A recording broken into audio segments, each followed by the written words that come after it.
right?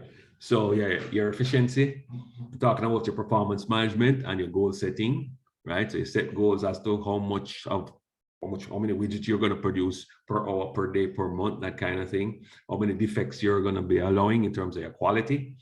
And in terms of your process and quality improvement, as I said, TQM or continuous improvement, management by objectives, and as I said, Six Sigma is a engineering method where it has very little defects per million of parts that you're producing. Your cost reduction programs, we're talking about maybe you're going to downsize, or you're going to lay off staff, that kind of thing when you downsize, because usually that's what happens. Outsourcing, and just-in-time inventory. Guys, I'm going to pause this for a minute and ask you guys something. I just saw something that came up, and I think it's important. I don't want to forget it.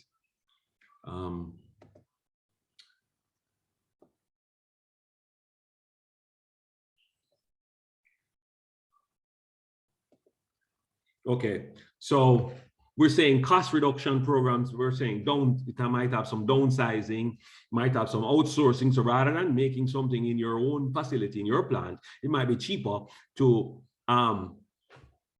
get some. It's paused. Yes, I see that. Resume share. Are you okay now? I'm still seeing the WhatsApp one. Okay. Okay. Let me see.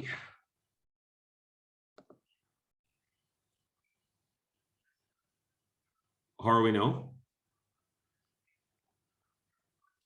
What are you seeing? Yes, sir, I'm seeing it now. Thank you. Yeah.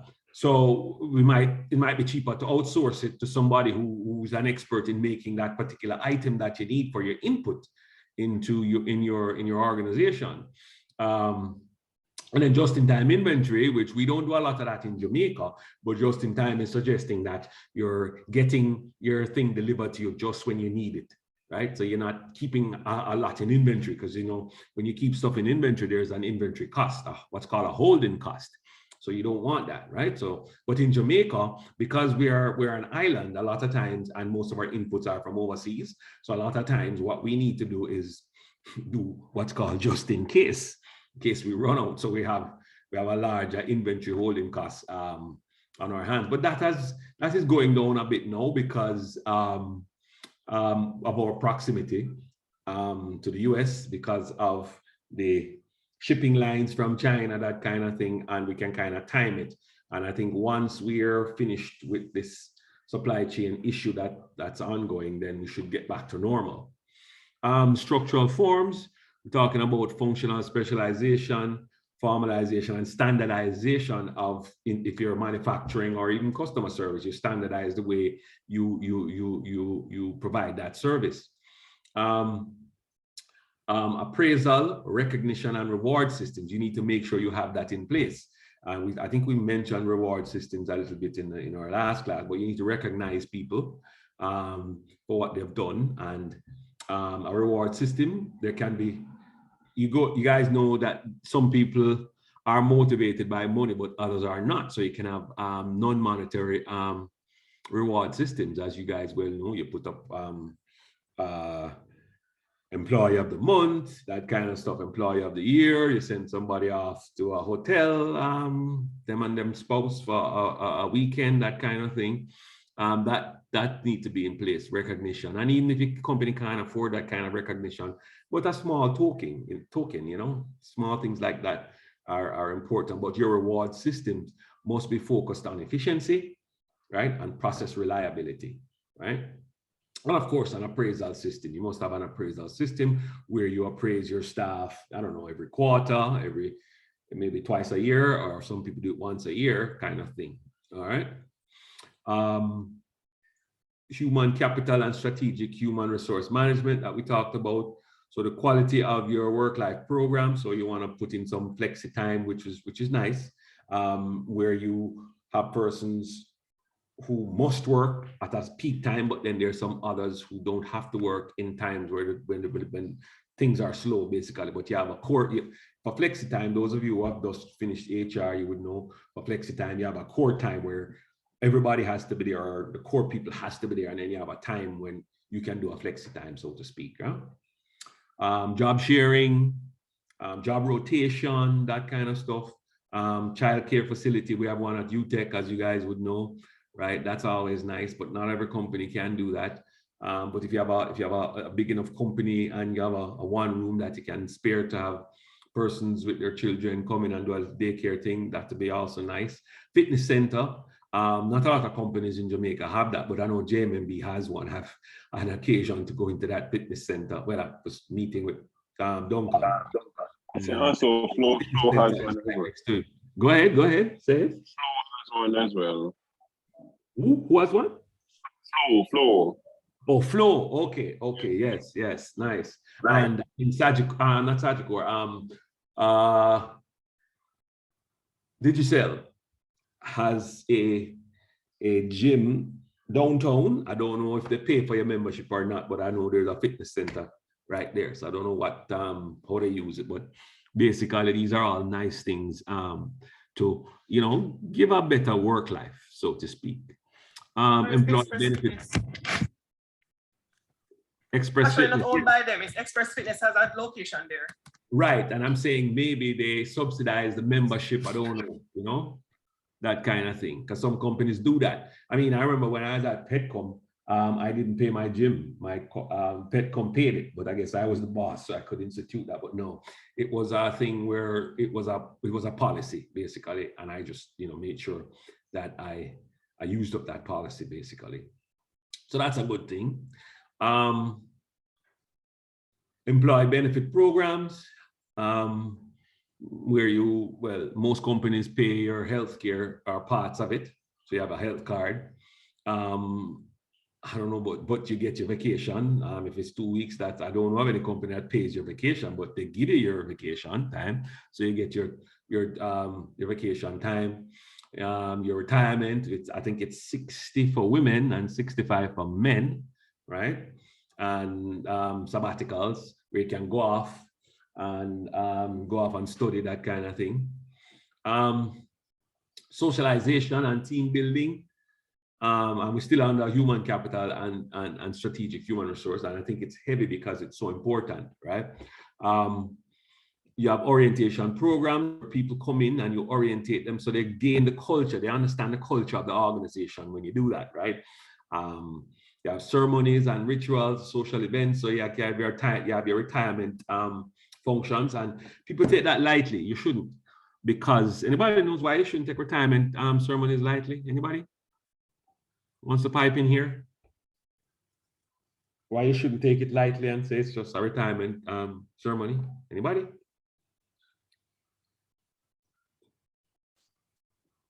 Not sure, sir.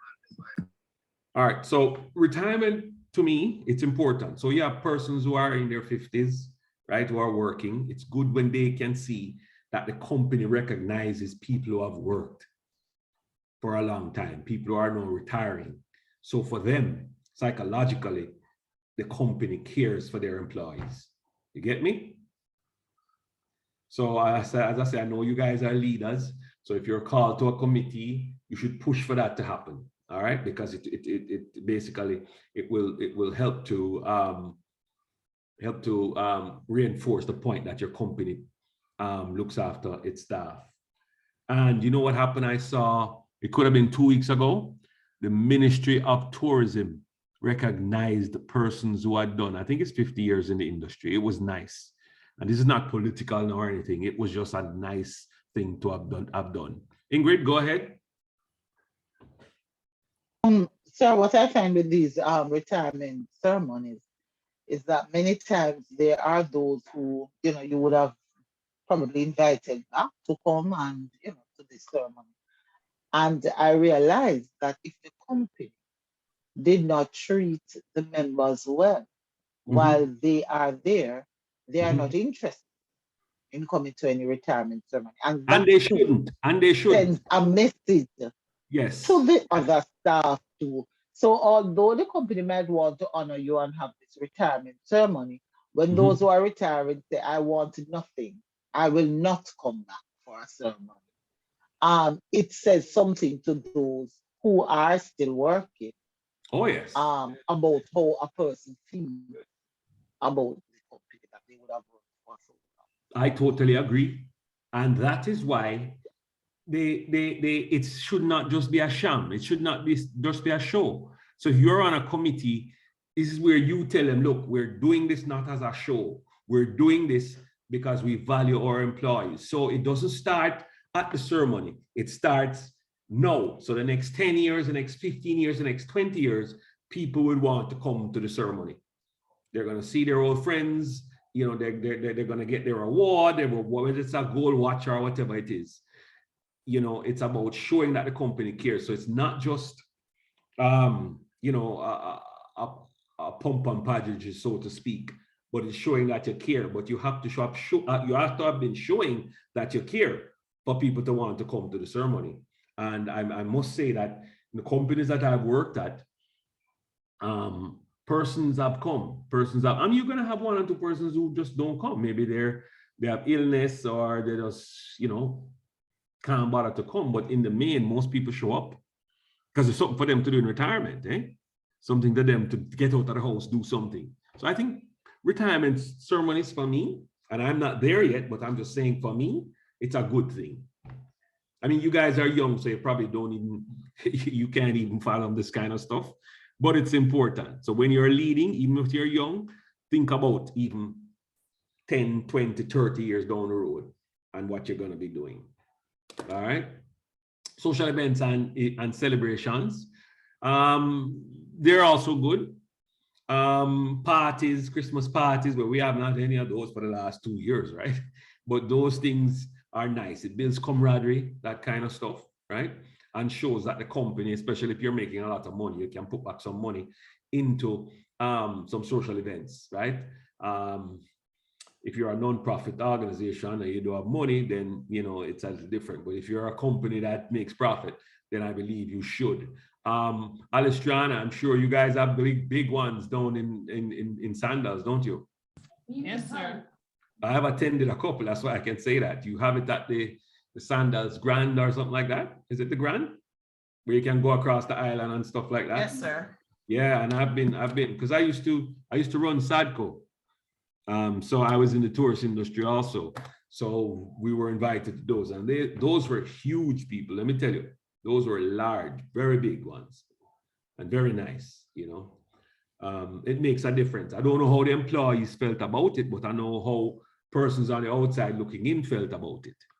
How did the employees feel about those things? Let me ask.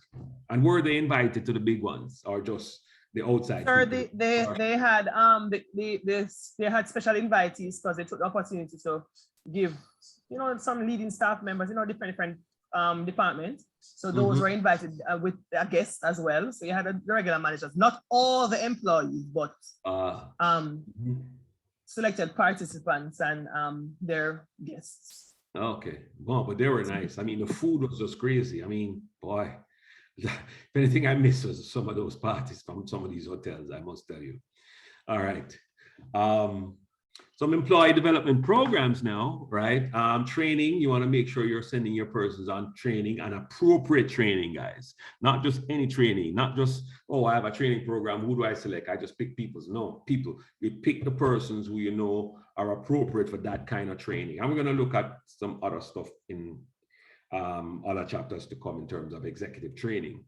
Mentoring, as for employee development, we're going to look at mentor in more detail later. We're talking about a mentor and a protege. We're going to, but not to worry, we're going as a bit more detail. 360 feedback. This is where you're giving feedback to your employees. Educational subsidies, where you pay for persons to go out and study. Some of you guys have educational studies. That's why you're doing your MBA now, right? Because whichever company you work for is going to probably pay, I don't know, 60, 70% of it, but some companies pay all of it, and then they bond you, right? Some people don't mind. If they can't afford it, they don't mind being bonded for 2 years, you know, that kind of thing. Anybody wants to tell me their situation in terms of educational subsidy for that particular company? Anybody?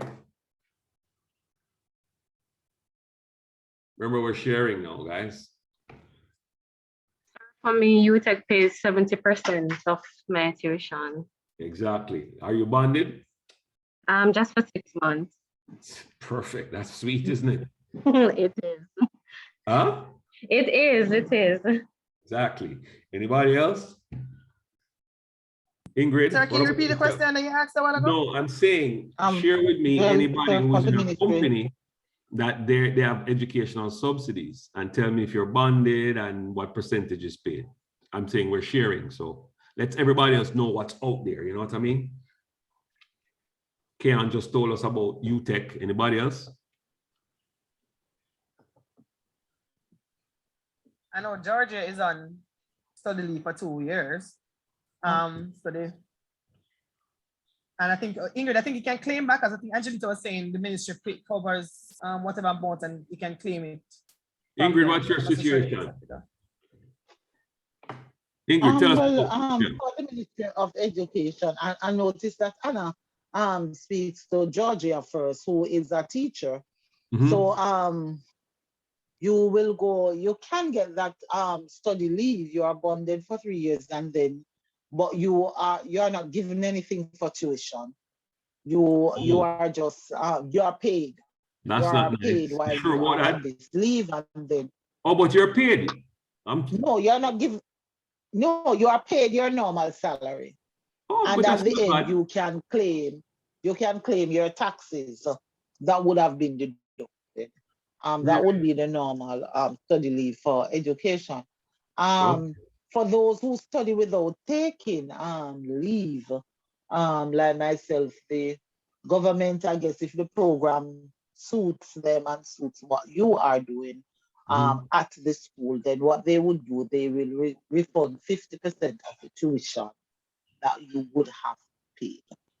Okay, and you mentioned if the program suits them. I think what's happening, or because I saw somewhere where we're trying to say if the person is studying, irrespective of what they're studying, because whatever they're studying is going to help Jamaica on a whole, you still give them whatever benefits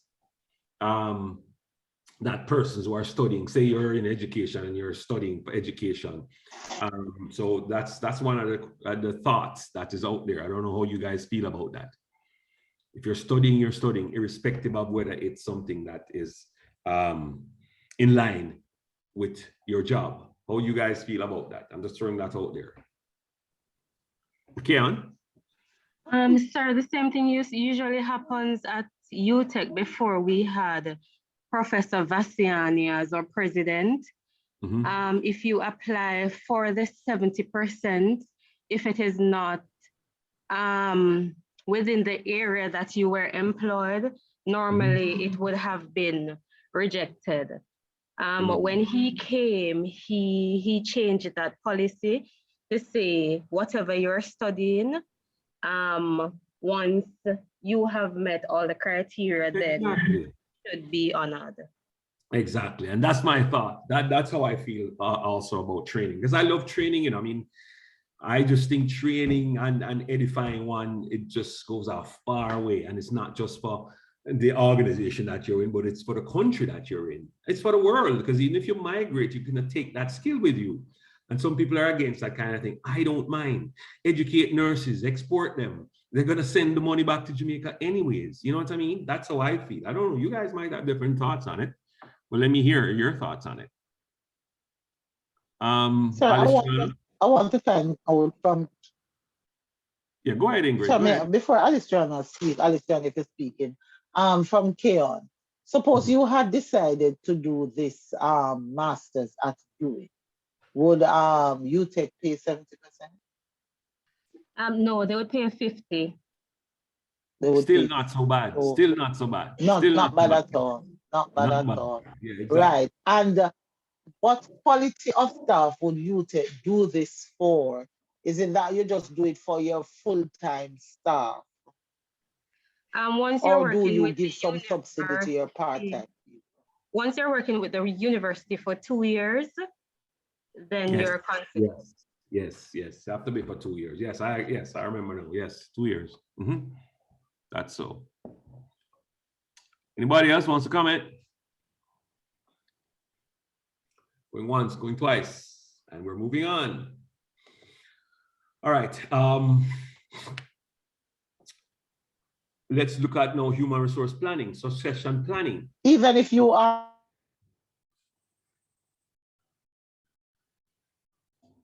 Go ahead.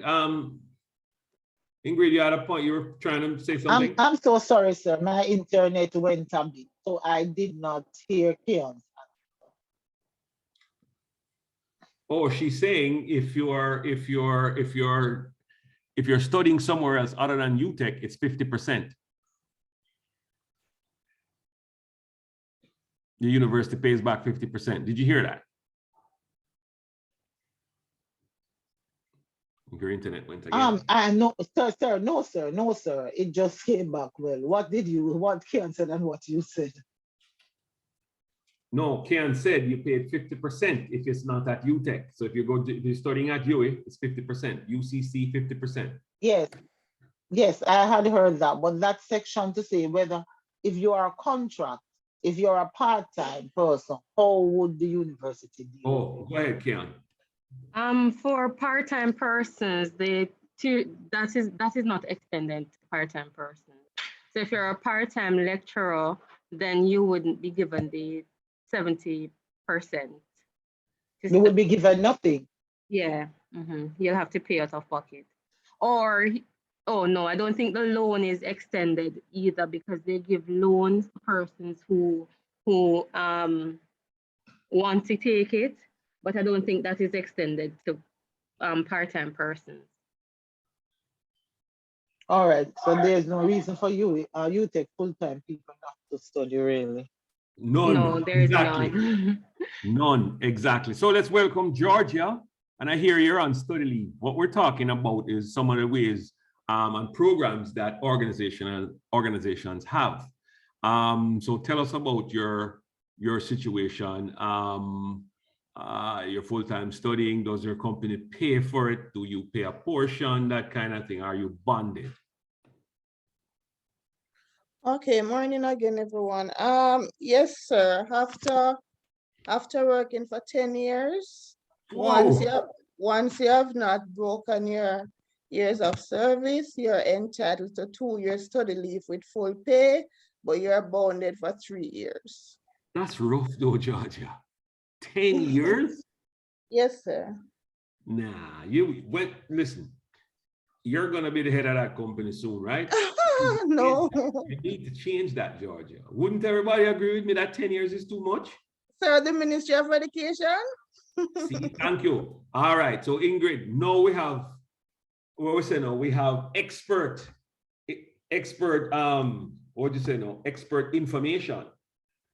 Are you saying that the Ministry of Education, all right, maybe it's study leave that, but what about just studying and getting reimbursed? How does that work? We're not talking about studying. So yes, once you study while still teaching, sir, you get back 50% of the tuition cost. And it don't have to be, suppose I want to be a chemical engineer and I'm a teacher. It has to be within your field, within your area of Some study, of these sir. things need to change, Yes. guys. I'm saying, and I've taken the time for us to ask the questions because I believe that you guys are going to be leaders, whether it's in your department or wherever, and you're going to have a voice. And I think, well, I'm not trying to influence your voice or anything. I'm just thinking some of these things need to change. You know, we need to get more global, you know, kind of thing. So, all right. Thanks much for that, Georgia. Great. Sir, if I may add, there is something else at tertiary institutions. I think where they would have some grants in some institutions that the board would have approved. Like there is a revolving amount of money. I think it is 4 million where I am. And what happened is that you can apply and get a certain percentage. I don't remember if it's 20 or 10% of the school fee, something like that. But then there is some bonding period, and most persons would shy away from it because it's not worth it. Some person will say, go and take it. And then there are individuals too who probably for whatever reason don't want management to be in their business, let us say. True. Yeah. And so they will not say they are starting to get that money either. And they don't want to be, the money, the amount you're going to get is not worth literable. Let us say. So some people just shy away and from things like that. Boy, to be in management and to be able to make some decisions is a hell of a thing, because for me, I would try and remove those obstacles and remove those impediments and allow people to study. You know what I mean? That's just me. But as I say, I was, to me, I would just say they cut you something at a certain company. What's that phrase again? There's a phrase. Anyways, to me, because my first real job was at Cadbury's, and they were so much into training. They allowed me to travel all over the place to work. I mean, for work. For me, training is just part of me and how I feel. Go ahead. The question, you're a jack of all trades, because like you have experience in all the fields, all the areas. I do. I do. So what about, do you have training session for like companies that need training sessions? Yeah, and that's a very good point. We do have some short courses, but I'm gonna get into in detail in that when we talk about training for executives. Somebody's phone is going on. That's So like, for example, you sent yesterday my phone. Apologies. Like for example, if somebody wants to request for you to come into their company and actually do a little training session. No, man, I do, and I have a partner of mine who does that also. He was with the bauxite company. Both of us are engineers. Both of us have extensive experience. He's retiring next year, so you can see he's old. He has a lot of experience. So both of us do that. But yes, we do, and we do my company, intelligence, that kind of thing also. So for my company, I think you would be the ideal person to actually come in and do a session with them based on your experience within manufacturing companies and how to relate to managers, in the sense that how they can be more effective within the company so the company can grow. No, I have no problems with that. None at all. No problems with that. So after class, or you can WhatsApp me and we can talk about it. All right? Yes, sir. But yeah, all right, great. All right, so let's press on. Where are we? Appraisal, we talked about recognition and reward system. I would say it must be focused also here. We can focus it on innovations, depending on the company that you're with. Come up with a new idea to make the plant more efficient, that kind of thing. Customer service and customer satisfaction. How can you make, because that's one of the main things we need to talk about. How I think I'd move the slide forward, but we can come back to how we can improve customer satisfaction, because when your customer is satisfied, you sometimes have a customer for life kind of thing, Let me see if I can head back a little bit. Innovation, oops, sorry. Let me see. Screen sharing. Share.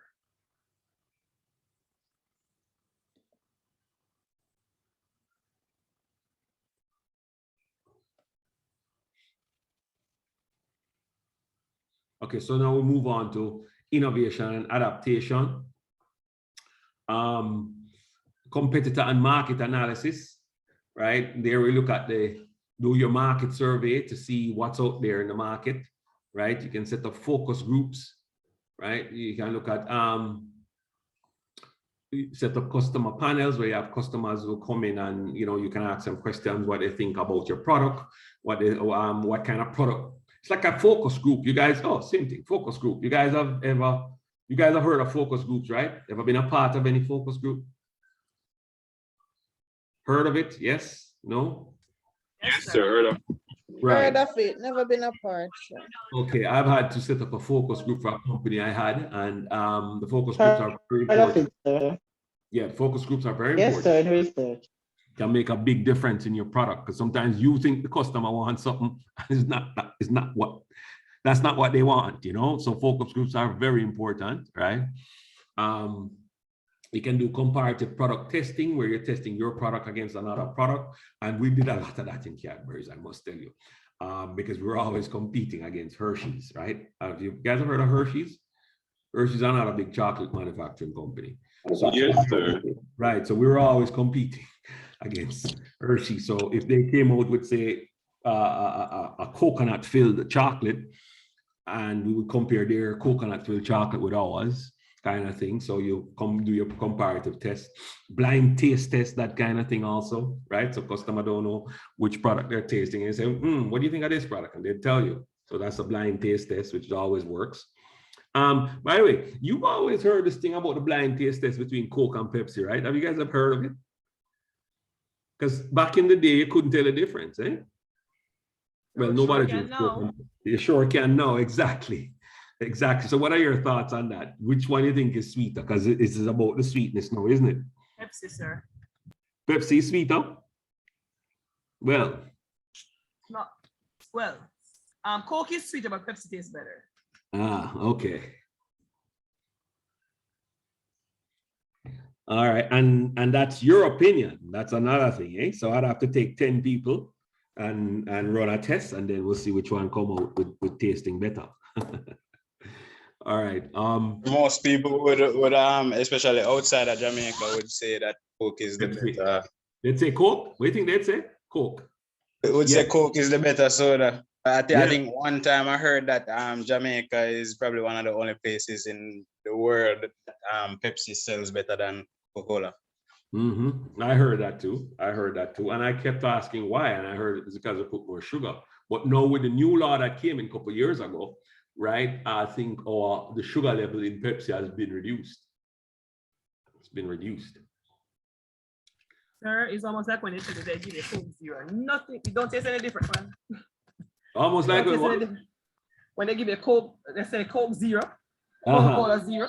So we don't taste any different. No. I cannot taste this one now. Yes, it tastes different because I guess because I'm not a Coke person. For me, they're using a sweetener. No, they're using a sweetener, aspartame, and I can detect when it's a sweetener. Right? They use a sweetener in there rather than the sugar. Artificial sweetener, sir. You can tell the difference. You can tell the difference. Well, I can tell the difference.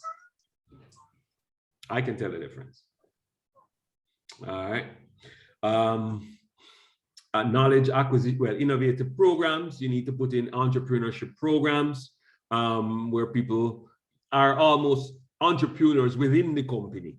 And I used to push that. I think, where was I when I pushed that entrepreneurship thing? I think I was at Water Commission when I did that, where I was an entrepreneur within a company. You know what I mean? Quality circles, innovation goals, that kind of thing for innovation. Knowledge acquisition, you need to bring in consultants sometimes, because you don't have all the knowledge. So bring in your consultants and they'll tell you certain things. So you get knowledge from your consultants. And you might want to go into joint ventures with different companies because you don't have the expertise that they might have, right? It's like when we were at Cadbury's and we used to make, I told you about the chocolate chip. It's a good example because we had a joint venture with a company called McCormack's. Next time you go to buy biscuits, you can look to see which one is McCormack. But yeah, so we used to supply the chocolate in the chocolate chip, and they used to make the cookie. So they used to bake the cookie, but they used our chocolate in the chocolate chip cookie. So we had joint ventures with them, even though we sold them, but they were the experts at making the cookie. We weren't. So we had a joint venture with them. Importing best practices from other companies, right? You remember I mentioned to you guys last week that I didn't see you guys talk about benchmarking and best practices, because I like that. That's important. So you're not just benchmarking against companies within your own group, but you're also benchmarking against companies within that entire industry, so to speak, right? Organizational learning. This is a topic that again is learning. So I'm into learning, where you're talking about knowledge management systems, after activity reviews, knowledge management system. We're talking about what knowledge you gain from a certain, maybe it might be a simulation, it might be going to another organization, that thing, but you have a system where your company acknowledges knowledge management. And then there's after activity reviews. So after you've done something, you need to review to see where you went wrong, where you were right, that kind of thing, but you have that built into your organization. I don't think we have a lot of that in Jamaica, But again, as I said, and I'm emphasizing, a third world country. And so we have a lot of improvement. We can improve a lot. Joint ventures, as we mentioned earlier, for organizational learning. Temporary groups of implementing change. So you don't have a full-time or a long-term group, but you have a group of people and you have a problem and you want to solve it. You form a little steering committee and or a task force and you deal with that. In Cadbury's, I was part of the Occupational Health and Safety Steering Committee. I think I mentioned that when Alice Gianna mentioned that she was into occupational health and safety. So I was big on that, actually. I was one of the main players in the Occupational Health and Safety Steering Committee. So anything to do with training for occupational health and safety, I was the one, again, who they sent off. You guys wouldn't be familiar with this, but something called WHMIS, Workplace Hazardous Information System. When that just came in, this was years ago now, I was the one who went away, got training on that, came back and trained everybody, because we use a lot of chemicals, especially for cleaning. And we had to make sure that everybody was okay with being able to read the labels and all of that kind of stuff, because it's important. If you get splashed in the eye or on the skin, you need to know what to use, how long you need to flush it. That kind. Alice Triana would know what I'm talking about, though, in terms of the safety aspects of certain chemicals, how you use it, that kind of stuff, or you mix it, all of that kind of stuff, right? So we would form a group just for safety, right? That was a long-term steering committee group, though, but I'm just saying, if you had an issue and you needed to solve something, you could just form a quick task force and disband the task force afterwards. Growth and diversification programs, you're talking about if you want to deal with mergers and acquisition, you can do that. A lot of companies are now doing that because of globalization, so a lot of mergers and acquisitions. So a lot of companies are being bought up by big companies, and that's happening and will continue to happen. Then there are franchises, as you know what franchises are, and joint ventures. Structural forms, research departments. You have a department that does that. You have small product divisions, product managers, cross-functional product development teams. So you're talking about R&D, that kind of thing we're talking about. Appraisal, again, we went into this before. We talked about appraisal, recognition, and reward systems, which are focused on innovation and customer satisfaction.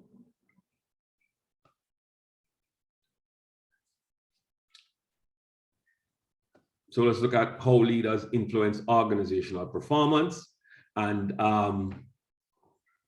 we said there's two ways. We talk about trade-offs and synergies and coordinating leadership across levels and subunits. And we're on page 341. We could go to that, but we said trade-offs and synergies. Here, it's the understanding of the complex relationship among performance determinants and the consequences of decisions made to influence them. And coordinating leadership across levels and subunits is a leader, right, must be able to coordinate things for the different departments, different subunits, right? You have to do that. So you have to be able to talk to the supervisors, the managers of different departments, come together as a team and make sure you coordinate activities. And that's a must for any organization, especially big organizations, right? There must be that must be done. Oops.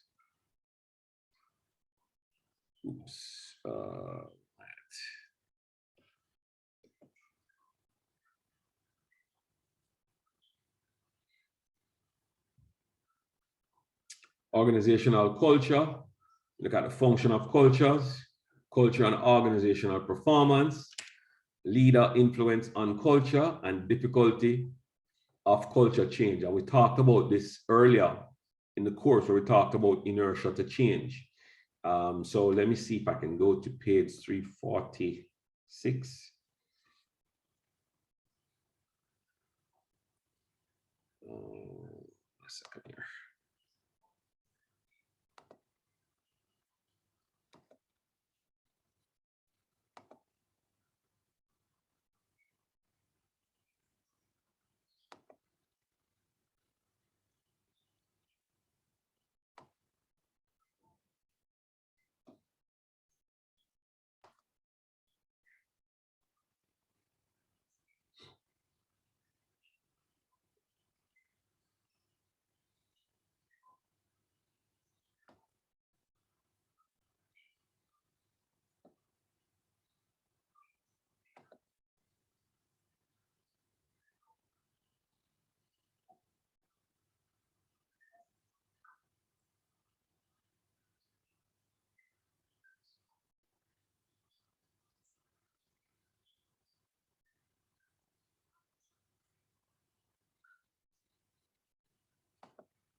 You guys seeing this? Organizational culture. Yes, sir. All right. So the culture of an organization consists of shared assumptions, beliefs, and values of the members, right?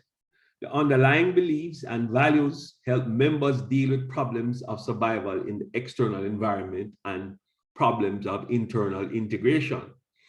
There may be one dominant culture for the entire organization, or the organization may have subunits with their own unique cultures. And we're talking about a department. Again, if you're in a big organization, certain departments have their own culture, and you can't put that into another department. Let me take you back to Cadbury's again, where we were like the prima donnas in the organization, right?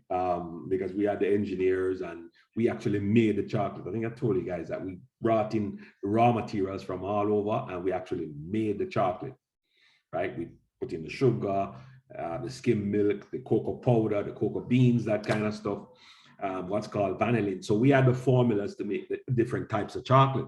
So we were like the prima donnas because we were technology based, that kind of stuff, right? So we had our own culture where, you know, we could have somebody cover our machines for us because everybody was cross-trained. You couldn't do that in the other departments because they weren't, I hate to say this, they weren't as bright as we were in terms of all the people. They were more packers. So they would pack the chocolate in the boxes and that kind of stuff. But we actually had technology and worked technology with steam and heat and that kind of stuff. Pumps and all that kind of stuff. That's what we did. So we, you know, sometimes you would see somebody in the lunchroom and they'd be sitting there for 1 hour and you wonder, wait, hold that person there for 1 hour. But we knew what we were doing. We had a guy who would call up us because we were, I made sure to make sure everybody was cross-trained. That's the first thing. So we were all cross-trained, so we could do almost any of our colleagues' jobs. That was not the same in other departments. Plus, their thing was on a conveyor belt, so they couldn't come off of the conveyor belt unless the belt stopped, so to speak, unless it was lunch or somebody was covering for them, which was a different situation from us. So we had different cultures, you know what I mean? We had different cultures. And some of you who work in other organizations will know that some departments have different cultures, different from the organizational culture. So that's what this is talking about in terms of some subunits having their own unique cultures. An organization's culture is a situational influence on the leader, right? But over time, leaders can also influence culture, right? These are you guys know. You can also influence culture. And I'll be honest with you, I try to influence culture no matter where I am. I try to influence teamwork, even if the company was one that was not for teamwork. Now, I must tell you, and Keon, you probably know or may not know, UTech is a very hard organization to influence culture. They have their own ingrained culture. I mean, they're not team-oriented. They're more of a silo type situation. By silo, you guys know what silos are, right? So the term silos comes from, say, farmers and big farmers. When they used to make corn, they used to pump the corn, the grains, into different compartments, and they call that silos, right? So you'd have grain in one, you might have potato in one, and you know, different products in different silos. So that's where you've heard the term silos before, right, guys? Just checking. Yes, sir. Right. So yeah, UTech is a lot of silos basically, and I think it's a lot less teamwork. But I can't influence that from where I sit. I'm a lecturer. I think the president and the vice presidents, well, presidents, vice presidents, and deans are the ones who can influence that from where they are. And I believe that needs to be done. It's difficult because I hear in most universities that's how they are though. So I'm not going to single out UTech to say we're different from any other universities in terms of working in silos, but I think it would benefit the university if we all work as, you know, as teams, so to speak. All right, so this section of the chapter explains the function of culture, the relationship of culture to organizational performance, the influence of leaders on culture, and the difficulty of changing it. Remember, we talked about that earlier. Inertia. Remember that word I used, inertia? Hope it's the same group I was talking to. Inertia, Yes, you guys sir. heard me? Okay, good, good. So I'm just gonna read. So a major function of culture is to help people understand. Who wants to read for me? Anybody? And save my throat a little bit. Georgia, you just came in. Oh. Georgia, who wants to, Georgia? Since nobody wants to volunteer, I have to volunteer you. Georgia, you there? Volunteering, sir. Okay. Oh, you're volunteering? Okay, go ahead, Ingrid. Go ahead. Yeah. Thanks much. Functions of culture. A major function of culture is to help people understand the environment and determine how to respond to it, thereby reducing anxiety, uncertainty, and confusion. And that is so true, sir. If you go into an organization and you don't know the culture, then you find that you become very anxious, you are uncertain what to do, and you are confused. So normally, sometimes, I guess you tell persons that they should, sometimes it's wise to observe and to understand the culture even before you start acting. That is so true. And that's where a lot of leaders will fail, because they try to change a culture, and sometimes that culture is so ingrained it cannot change. And you have to know the methods to use to change a culture. And the next chapter we're going to go on is going to tell us some of those ways, because I think it's important, as I said, to understand cultures and be able to know how to make changes to cultures, whether you tweak it or you do quantum changes. So continue. Good. Go ahead. External issues include the core mission of the organization, concrete objectives based on this mission, strategies for attaining these objectives, ways to measure success in attaining objectives, and the reasons for unexpected events affecting the organization.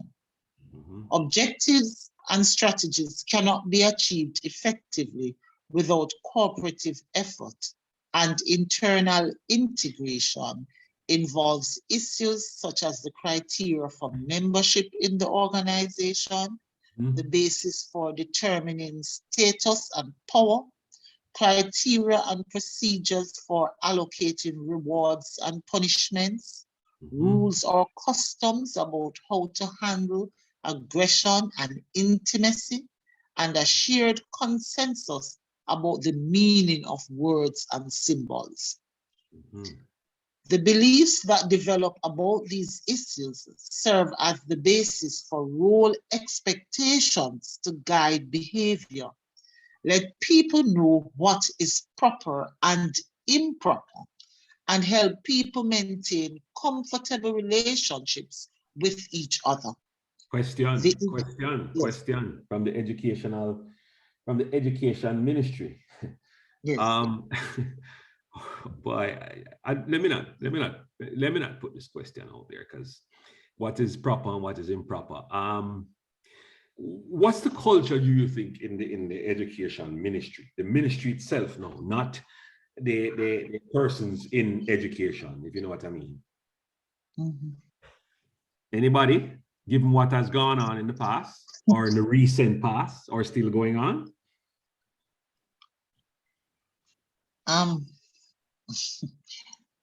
Or we can leave it alone. We can leave it alone. We can leave it alone, because it's quite sensitive and nothing has been proven yet. So let's leave it alone. I'm sorry. Right. The internal and external problems are closely interconnected, and organizations must deal with them simultaneously. As solutions are developed through experience, they become shared assumptions that are passed on to new members. Over time, the assumptions may become so familiar that members are no longer consciously aware of them. Shared beliefs and established traditions are an important cultural mechanism for ensuring stability and continuity. So you can move down, please. Where am I? Here? Continue. No, scroll down a bit, sir, and continuity. Then scroll down. I can't scroll. I'll read that for you. Yes, yes, that's it.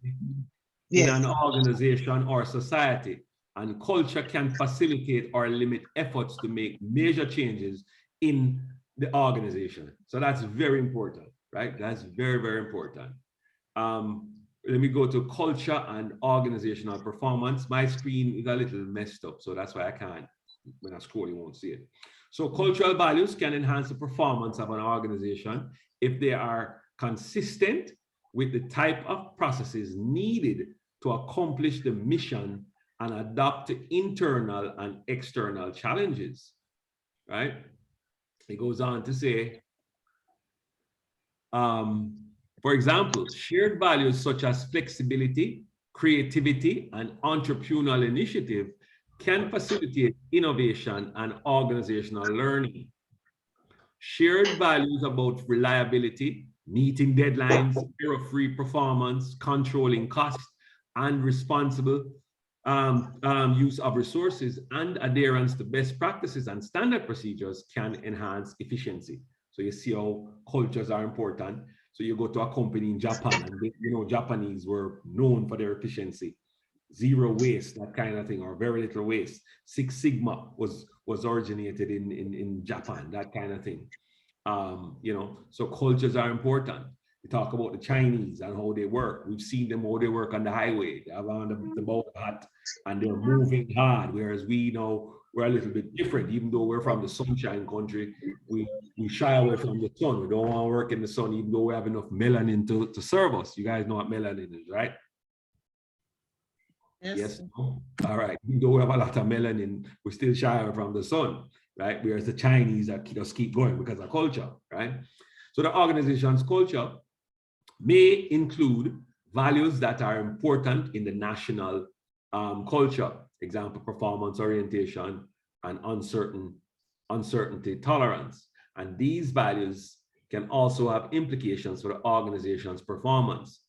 A strong corporate culture can be a weakness, right? Rather than an advantage if the shared belief and values are not consistent with the strategies necessary for the organization to prosper and survive, right? So we can talk about we're having a strong culture of being efficient, and yet we're still using one man passing on something to the next man rather than putting in a conveyor belt.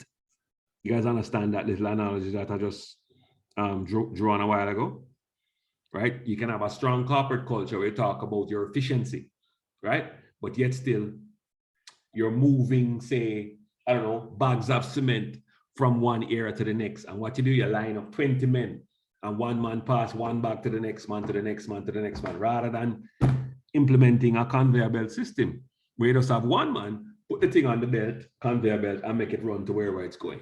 All right, so that's a little analogy that I just drew. All right, somebody can go ahead and read leader influence on culture, please. You can see it, hopefully. The CEO of an organization, and you don't have to quote the studies that were done, just read. Anybody, please. All right, sir, I'll try. Go ahead. The CEO of an organization usually has more influence than other individual managers, but the corporate culture reflects the influence of many different leaders over a considerable period of time. The influence of an individual CEO can be substantial for the entrepreneurial founder of a successful company who has led it for many years, or for a turnaround CEO who saves a dying organization by making major changes in strategy and operating practices. Sorry. All right, so what they're saying is your influence will be strong if you own the company, right?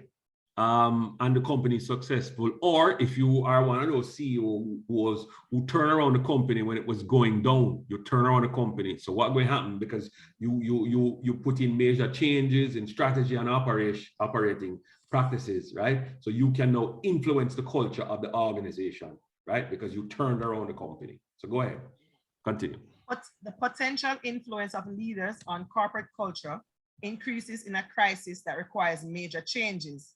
But the CEO is not the only source of this influence. When one subunit is clearly more important than the others for the continued success of the organization, key elements of its subculture may emerge and become central in the corporate culture. All right, so what this is saying quickly is, I just mentioned to you how my department in Cadbury is how we work. So what can happen is we can show, right? What this is saying is we can show our success. And what needs to be done then is for the other departments to cross-train all the people in that department so that they can have the success that we have, so that they can stay in the lunchroom for one hour also. So that's what this is saying. Okay. Leaders can influence the culture of an organization in a variety of ways, and the effects are stronger when the different approaches are consistent with each other. One form of leader influence on the organizational culture is the use of ideological appeals and repeated articulation of an inspiring vision for the organization or subunit. Leaders communicate their values when they make statements about values and objectives that are important and formulate long-term strategies and plans for attaining them.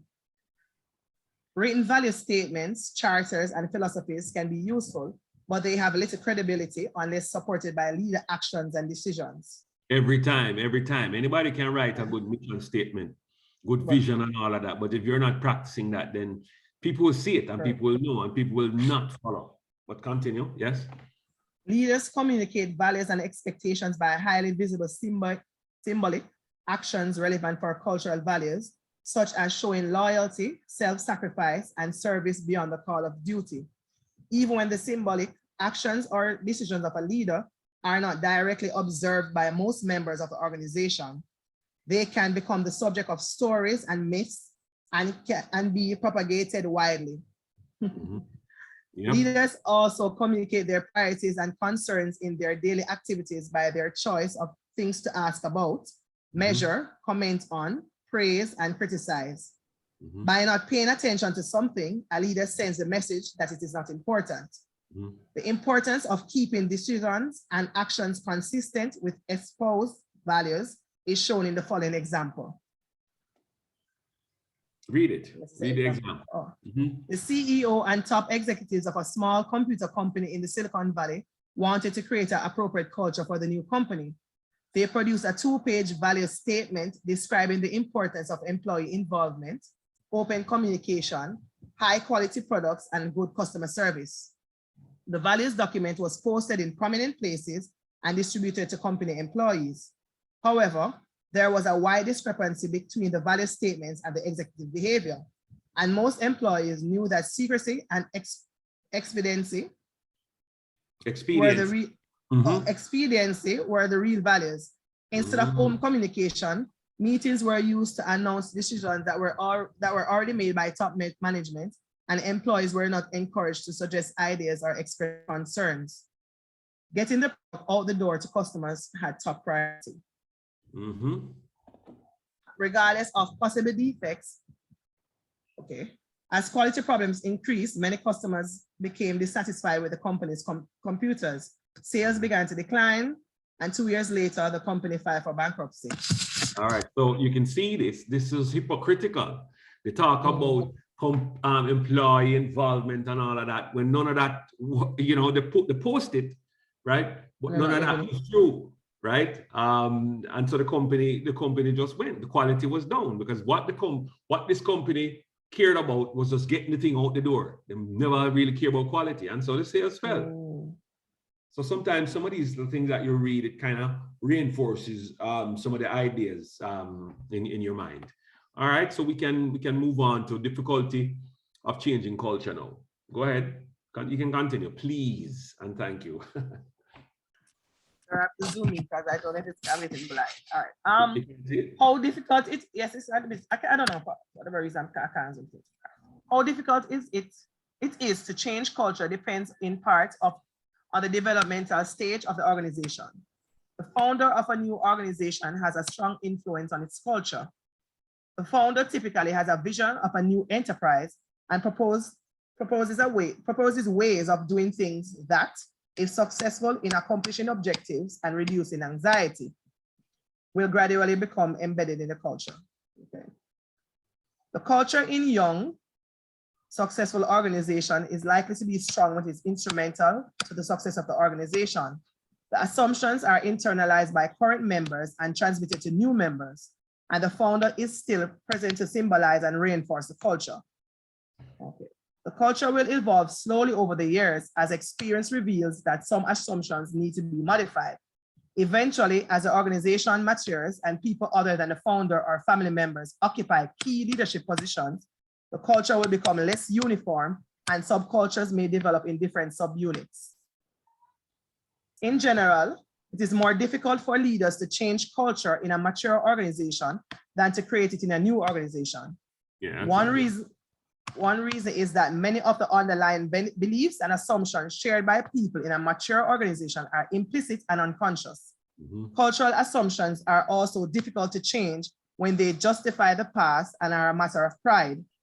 Moreover, cultural values influence the selection of leaders and the role expectations for them are expected.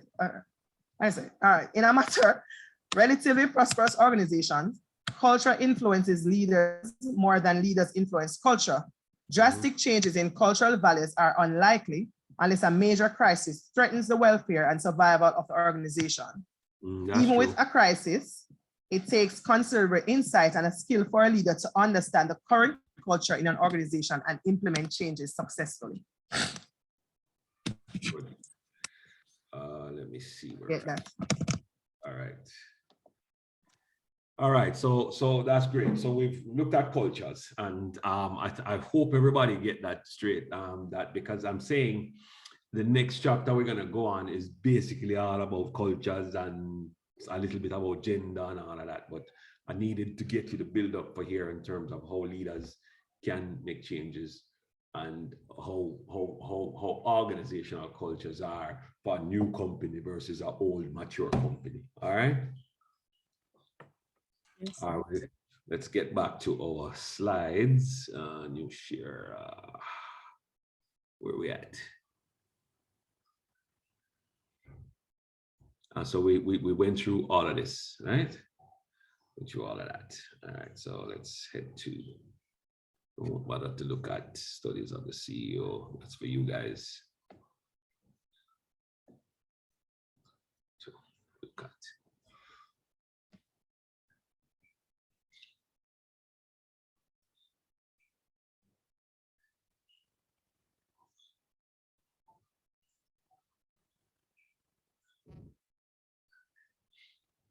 Okay, so let's look at executive teams, their potential advantages, facilitating conditions, leadership of executive teams, and examples of studies on executive teams. We're not going to look at examples of a study on executive teams, but executive teams, there are advantages to having executive teams. As you well know, in most organizations, you will have your CEO, your vice president, your vice president, and other managers, and they would basically form the executive team. And it's important to have executive teams because you can have the advantages are you get different opinions on different areas. Sometimes you're not an expert, so you're not an expert in that particular area. I mean, I can draw on one example. When I was at the UDC or SADCO, I used to have my general management meeting once a month. I had my manager for HR, and she was great, right? I mean, all my managers were great. My manager for Duns River, I had my manager for Duns River because he managed Duns River, and that's where our main source of income, the majority, I'd say 85% of our income for UDC came from us at SADCO, right? And it came from Duns River. So I had to have a manager who just managed Duns River Falls. And he was also excellent. He was an auditor before, and we brought him in to manage Duns River Falls, but he was great.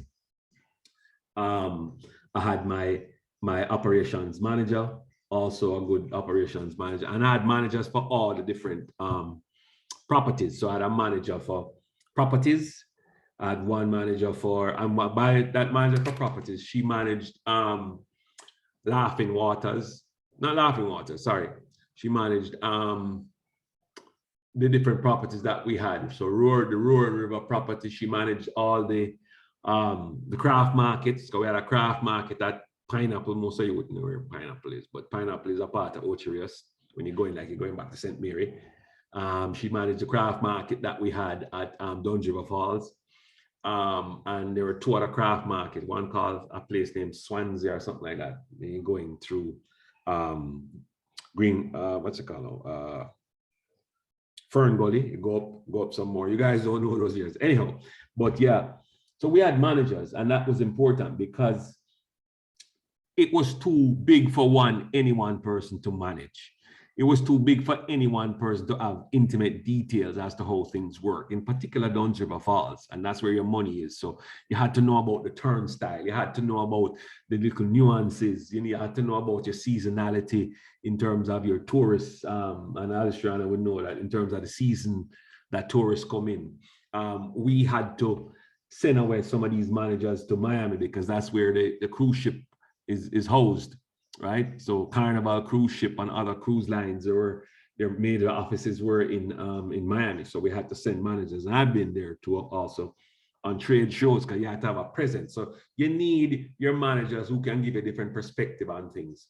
So if you try to do that on your own, you might make some really serious mistakes. And one of the big ones is managing of the craft market, because those craft vendors, they can make or break you. If you have a demonstration of your craft vendors in Ocherios, which is not a big place, that can shut down everything. And you've seen this, well, if you're watching news, but you've seen this over the years where the craft vendors demonstrate. If you have a demonstration of craft vendors in Duns River Falls, you know what that does to our tourist industry. If you have it right in Ocherios, they can block off that main road, and that's it. So you've seen it.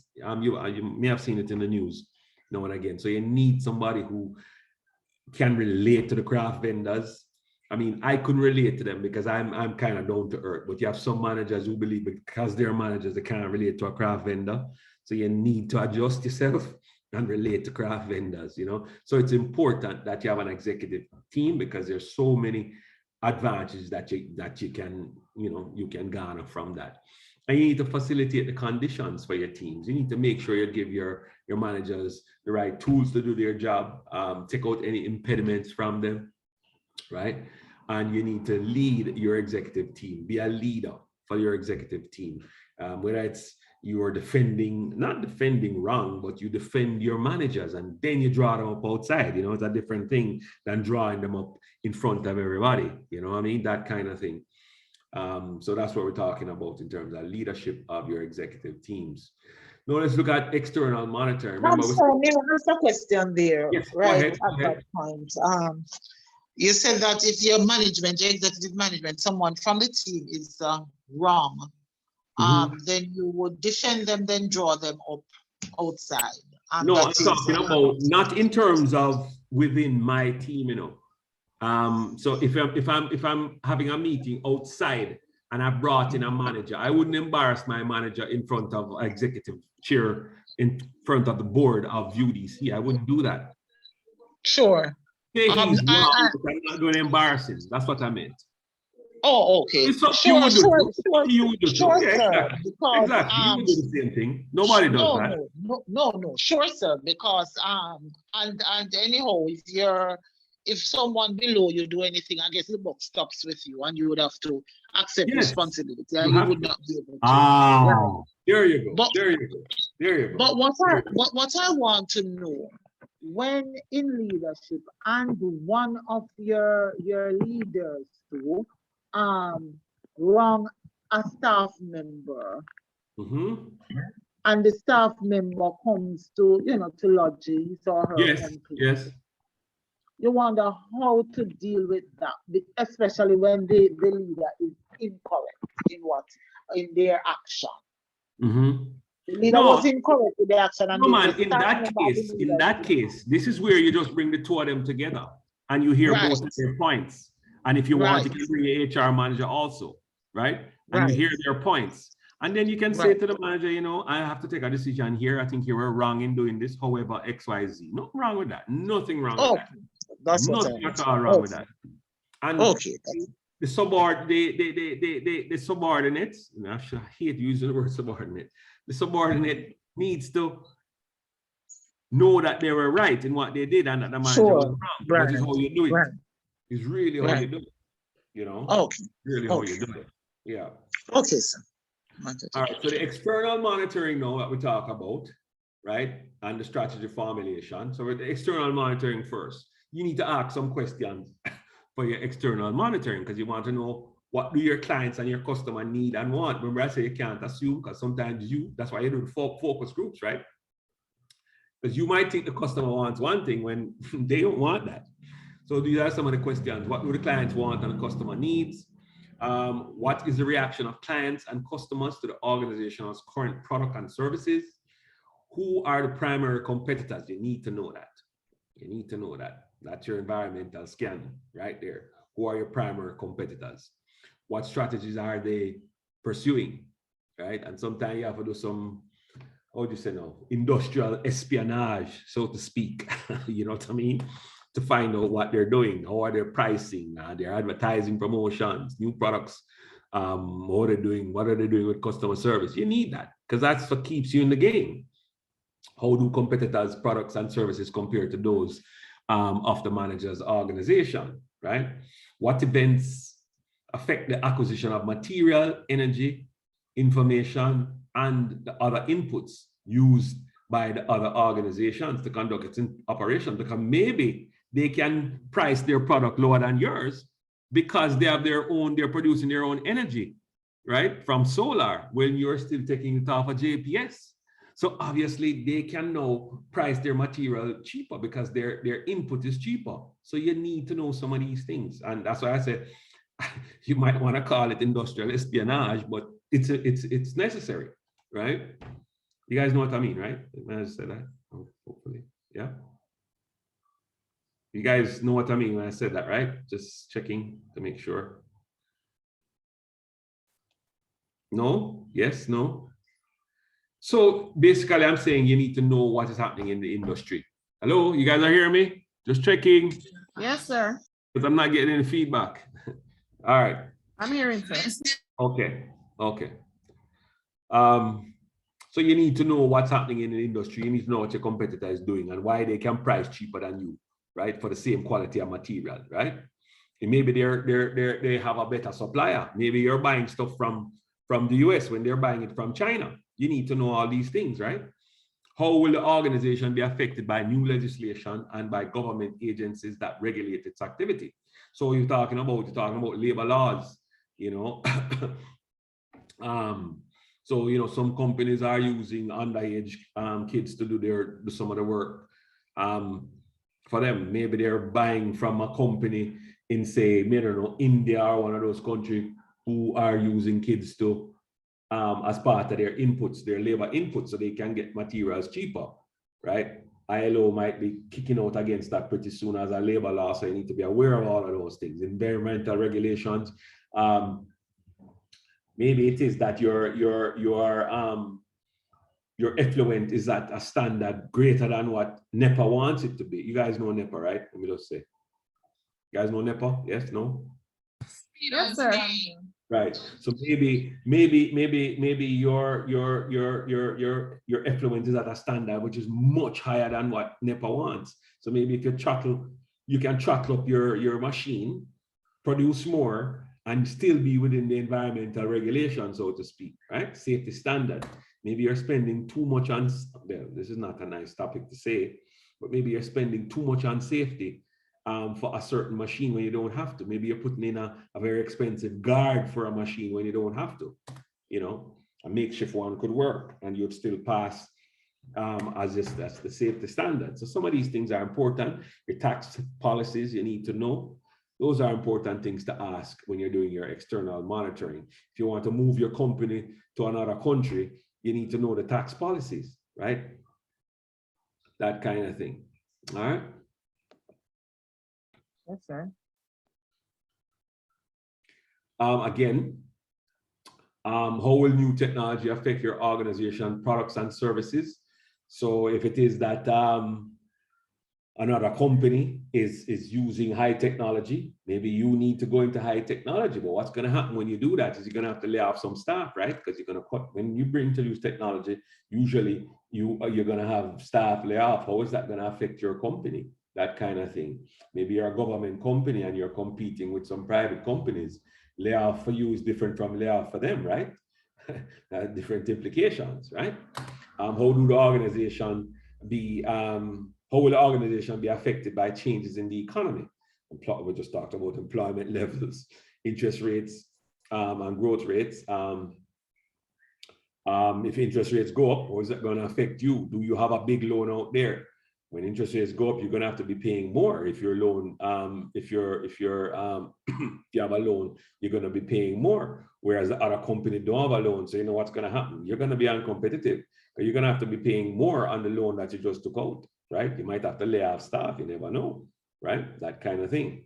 How will the organization be affected by changing population demographics, i.e., you have an aging population and diversity in terms of gender, male, female, that kind of stuff. How will your organization be affected by changing population demographics? How will the organization be affected by international events? So trade agreements, sorry for that. Import restrictions, currency changes, wars and revolutions. By the way, you guys know that there's a pending war right now with Russia and the Ukraine, right? You guys following that? Yes, no? That can have some implications, right? Yeah.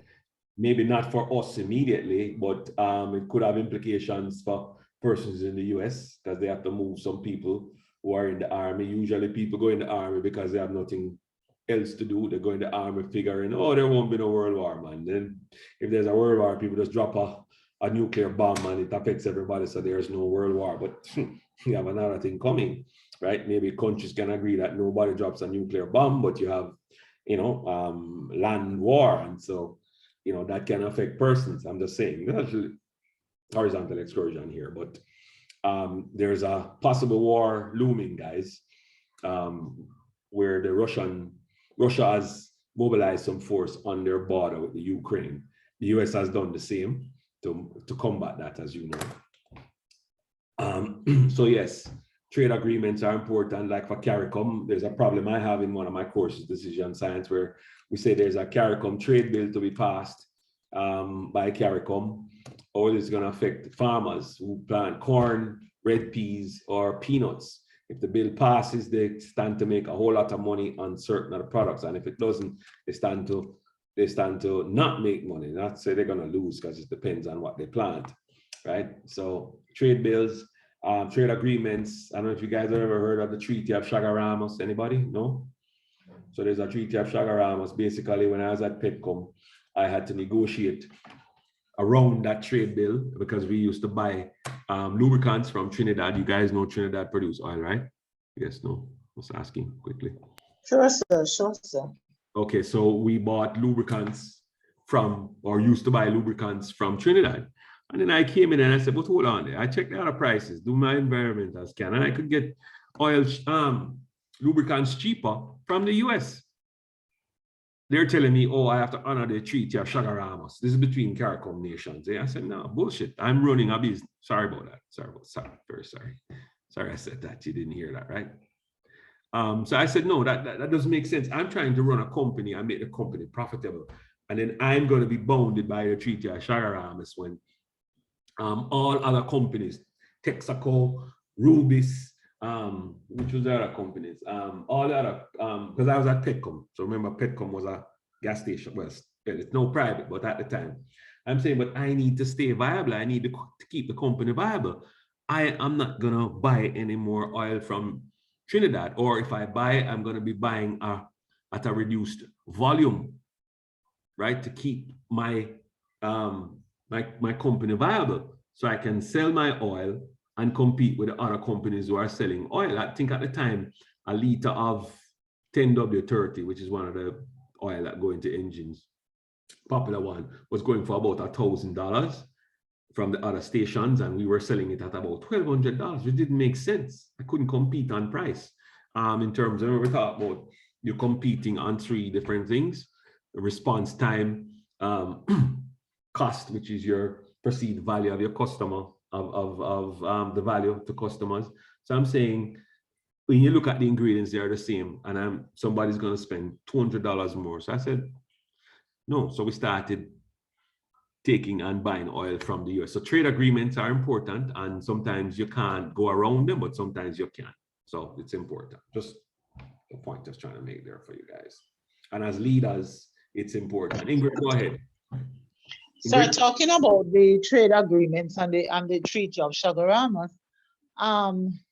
I don't know how much sometimes as Caribbean people and you know, as Caribbean leaders and the trading and so on, we stick to it.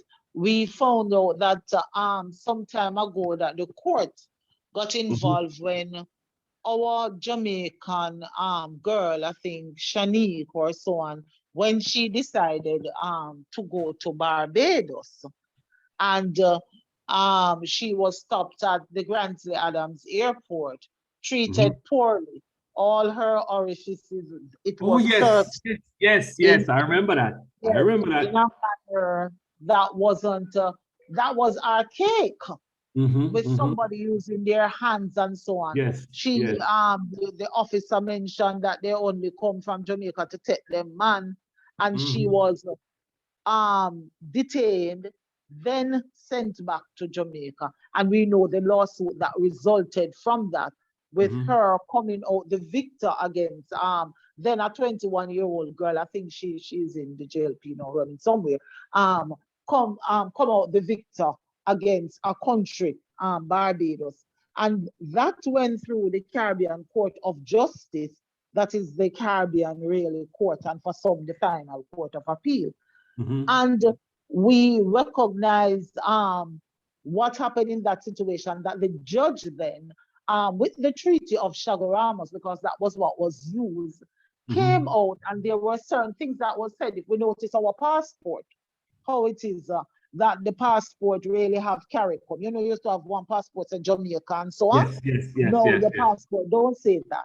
And when you are coming to Jamaica, you're going to CARICOM line. Basically, you know, send me a Jamaican as I'm going to the line. And what we find out was that the judge reiterated about the treaty, and that it means that we can go to other countries as Caribbean people who would have heads of state, would have signed to the Chaguaramas Treaty, that you can go to other countries and work and be treated in a particular way. But somehow it doesn't seem to have any teeth, and the troubles still, you know, keep on rearing its head, where certain countries don't want certain nationality, although the treaty is in place. Yes. And with my situation now, you know, you have to think, things have changed. There's now the World Trade Organization, WTO, as you would have known, says trading should be worldwide. It should be global. There shouldn't be anything that stops you from trading with other countries. Like the NAFTA agreement, right? Between the NAFTA agreement is a trade agreement between Canada, Mexico, and the US. But that does not stop Canada or any other countries in the agreement from buying from other countries.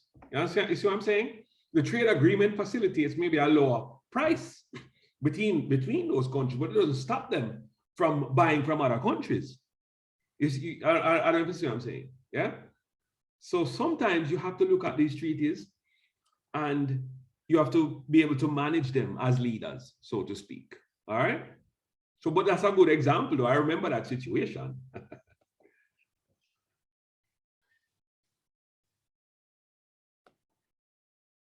So in terms of the guidelines for your external monitoring, you need to identify the relevant information that you need to gather. You need to use multiple sources of relevant information, right? So you can use internet, you can use trade shows, that kind of stuff to get your information. You can learn what clients and customers need and want, right? You need to learn about the products and activities of your competitors, as we said, and you need to relate environmental information to your strategic plans. Anything you find out there, you need to, because most companies sit down and set up their strategic plan, you know, almost every year, so to speak, or tweak it every year. So you need to look at, see what you got from the environment and tweak or set up your information for your strategic plan based on your external monitoring.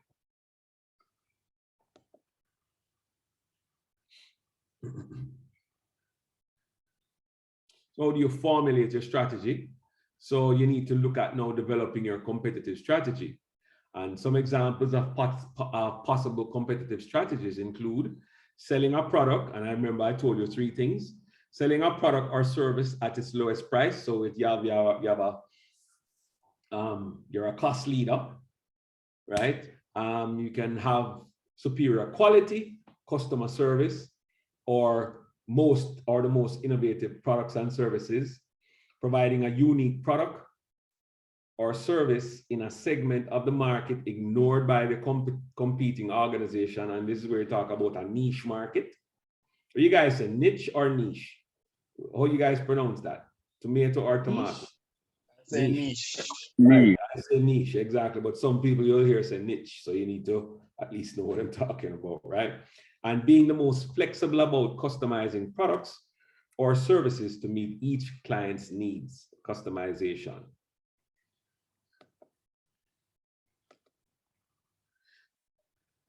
So some of the guidelines for formulating your strategies, you need to determine your long-term objectives and your priorities, assess the your current strength and weaknesses internally. You identify your core competencies, which is what you're good at, and whatever you're not good at, you can probably just outsource, right? Evaluate the need for a major change in your strategy if you need it. Identify promising strategies, so strategies that you think can work, and evaluate the likely outcome of the strategy. And you involve other executives in selecting a strategy. So as a leader, involve other people in selecting your strategy. And that's what we just looked at a while ago. So that ends that chapter. I think that was a very good chapter. And you might have noticed I elaborated a lot because this is kind of my area, main area. So where are we at? 11:30. Notice that. Yes, it is. Notice that it's your area. It is. So let me stop recording for a second here. We could break now and come back at it's 11 because my voice is gone too. And it's 11:30 now. We could come back at 12:30 because we have 2 other chapters to go through. How does that sound? 12:30 is good for you guys to come back at, or is it too early to break? 12:30 is good. Or you want us to take a 15-minute water break, coffee break, continue, and then I think we should just break and then come back. What does that sound? Let's break, come back at 12:30, 1:15. All right? Yes, sir. That's good. This type of course you have to talk a lot. Okay.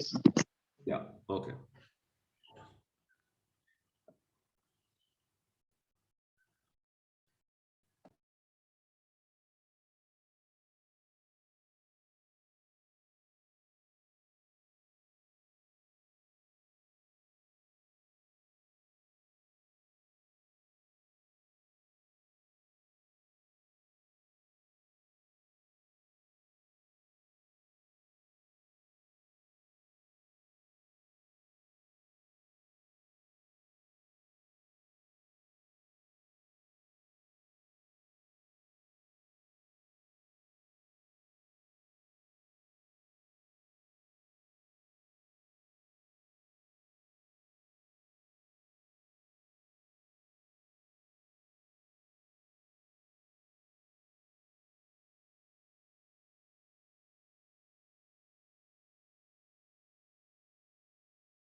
All righty, I think.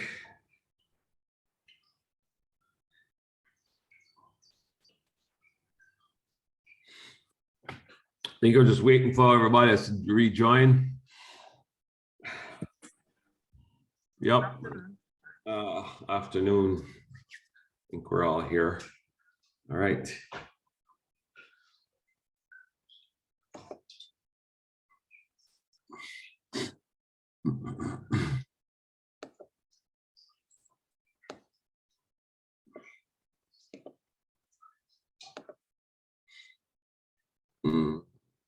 Oh.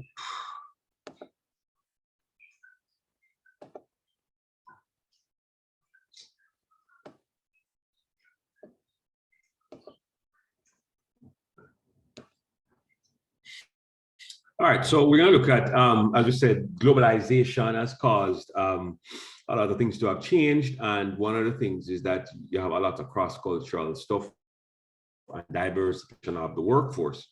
So what we want to do is look at cross-cultural leadership and diversity and how diversity is handled. So after studying this chapter, you should be able to understand why cross-cultural research on leadership is important, and we touched on it a little bit. Understand the difficulties of studying cross-cultural leadership. Understand how cultural values are related to leadership behavior. We're talking about basically a situational analysis, so to speak. Understand the essence of effective global leadership. Understand how gender issues. I'm not going to touch on the gender issues a whole lot, but we'll touch on glass ceiling and glass cliff and that sort of stuff. Everybody have heard of the glass ceiling, right? Yes, no? No, sir. You never heard of the glass ceiling? No, sir. Wow, wow, wow, wow. I'm surprised. All right, so we'll touch on it then. I think there's a slide on it. We'll touch on it. And then there's a glass cliff. So those who have heard of the glass ceiling will now hear of the glass cliff. Understand the findings of research on gender differences in leadership. Understand how to manage, the main thing is how to manage diversity and provide equal opportunity. All right, so this very short slide, short chapter and presentation, all right?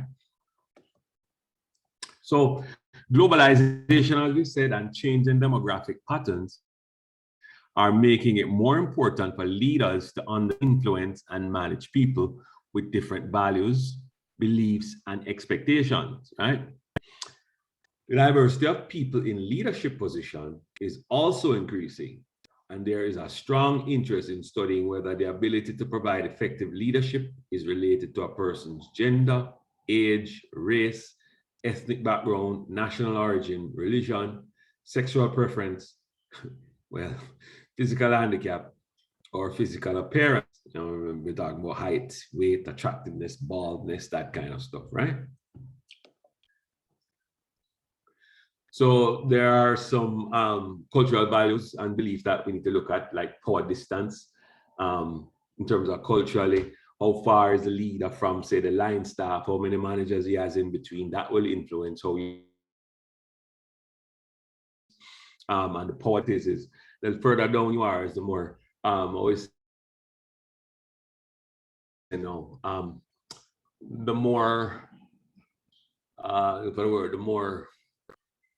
the more respect you give to the leader or the manager, the more further down you are down the table, because you hardly have any interaction with that leader, right? So you'll get you'll have more more influence in terms of your power based on the distance you are in the organizational structure from that person. So basically I'm saying, okay, let's look at the Water Commission instance where I was vice president of the Eastern Division. So I have managers, I have engineering managers, HR manager, health and safety manager, operations manager. And then below those are supervisors. And then below those are the line staff. So I'm saying the line staff would I would say, give more power to me as the vice president or to the current vice president then, because they're further down the toll. They've had to deal with me personally, so to speak. Uncertainty avoidance. This is where people like to do and be in situations that they're familiar with uncertainty. Persons are going to try to avoid that uncertainty. Individualism versus collectivism. How you deal with one person versus how you deal with a group of persons and how they see you, how they deal with you when a one-on-one, and how they deal with you versus when they're in a meeting setting. Right, give me a second. 1 second. Where am I at? Yes.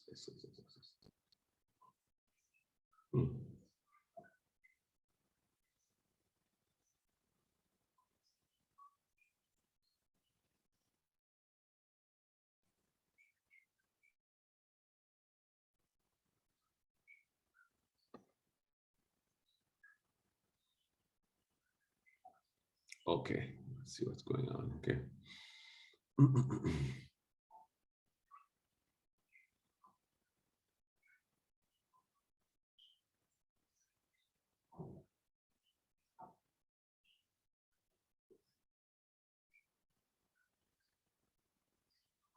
Yeah. Gender egalitarianism. We're talking about gender equality, so to speak. Some countries have more gender equality than others, and that will basically determine the leadership that we're talking about. Some countries, because of their culture, there's hardly women in senior management positions, and you could just think about Afghanistan, where they're saying women not allowed to go to schools anymore. You guys have following that or have heard of that? In Afghanistan, now that the thing have taken over, what they're saying, even judges women who are judges are now out of their jobs because the new regime has stated that no women should be in situations of authority. So that's an example. We're talking about gender, because people say they find it hard to find the example. Well, Afghanistan is one of those examples that come to mind where women are not allowed to be in positions of authority.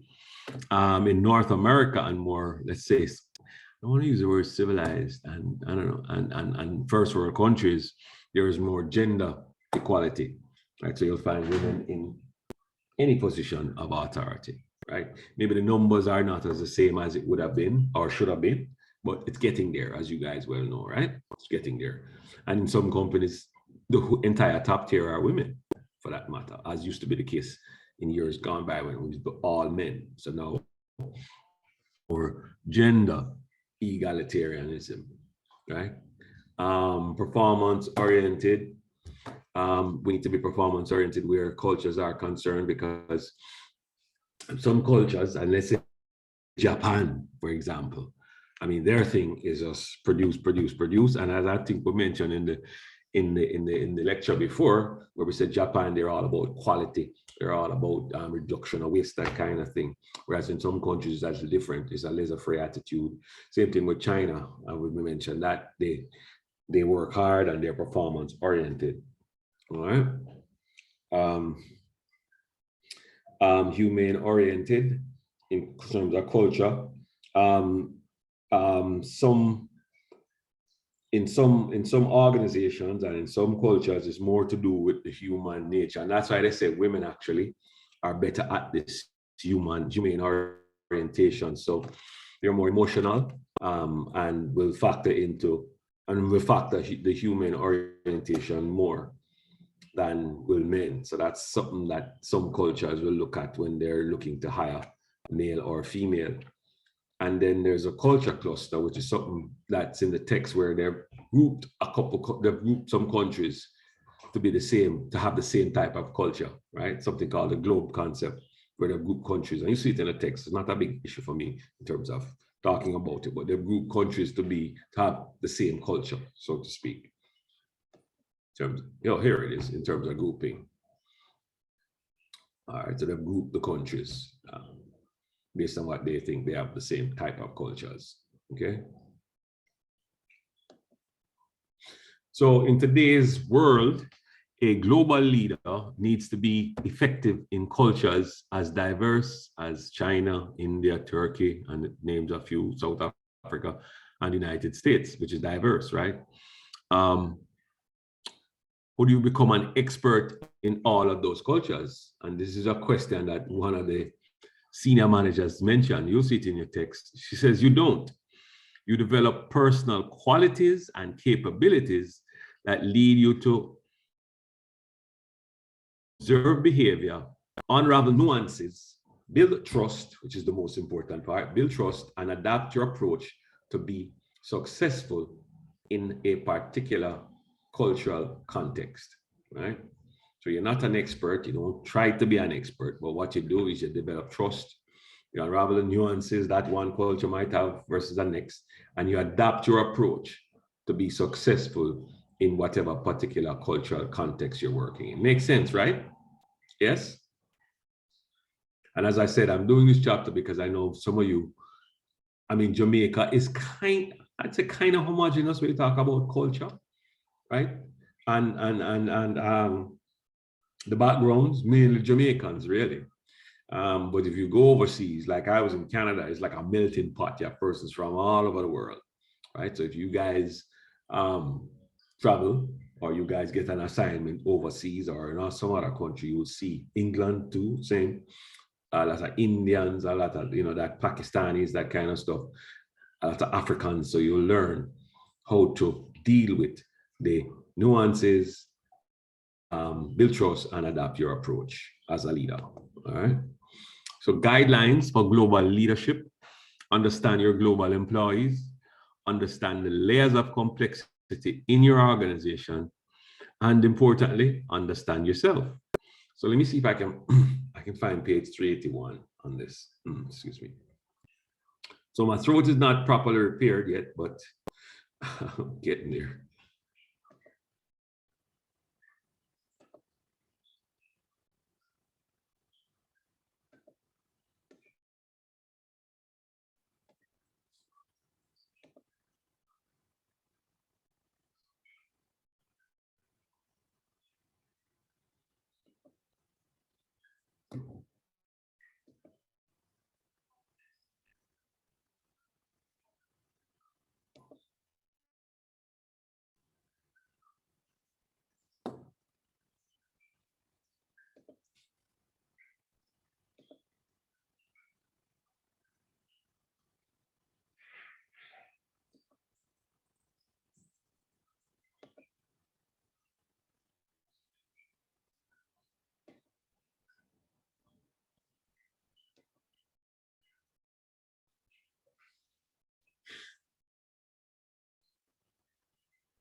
All right, can somebody read for me?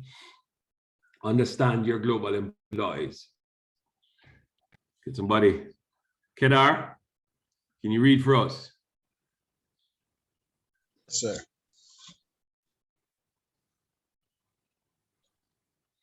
Understanding your global employees. All right. So understand your global employees, understand the layers of complexity in your organization, and understand yourself. See my screen? Hold on. Let me. Oh, I'm not. You're not seeing my screen. Sorry. My bad. My bad. Yes. Should be seeing it now. Okay. Yeah. Right. Understand your global employees. So there are many aspects of human talent that leaders must understand to be effective. The aspects are especially important for global leaders to understand because they differ across regions of the world. National culture, employee work preferences, example, desire for job security, growth opportunities, and respect. Factors that engage and motivate employees. Considering the variance across national cultures and stability of values and underlying assumptions within cultures, the subtle but strong influence of culture on the behavior of individuals and groups at work is not surprising. It's important to consider cultural differences in the preferences of employees for expected benefits and contributions at work, because this understanding can provide important insights about how to provide more effective leadership. Go ahead with understanding the complexity of your organization. To understand the layers of complexity in your organization. Global organizations like Onion have many layers of complexity. Some, such as industries within which the firm chooses to compete and its espoused values and norms, arise from the organization itself. Others, including different national cultures, political and economic systems, languages, and history, arise from the regions within which the organization operates. To be effective, global leaders must understand how these different aspects of situations shape the behavior of individuals and teams at work. Okay.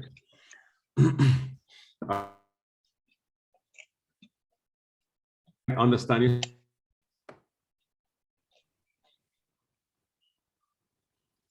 Can you see understand yourself? Yeah. Understand yourself. An understanding of the personal characteristics and practical experiences that predispose and prepare leaders to succeed in the global arena, as well as self-awareness regarding these qualities and experiences, can help global leaders to be more effective.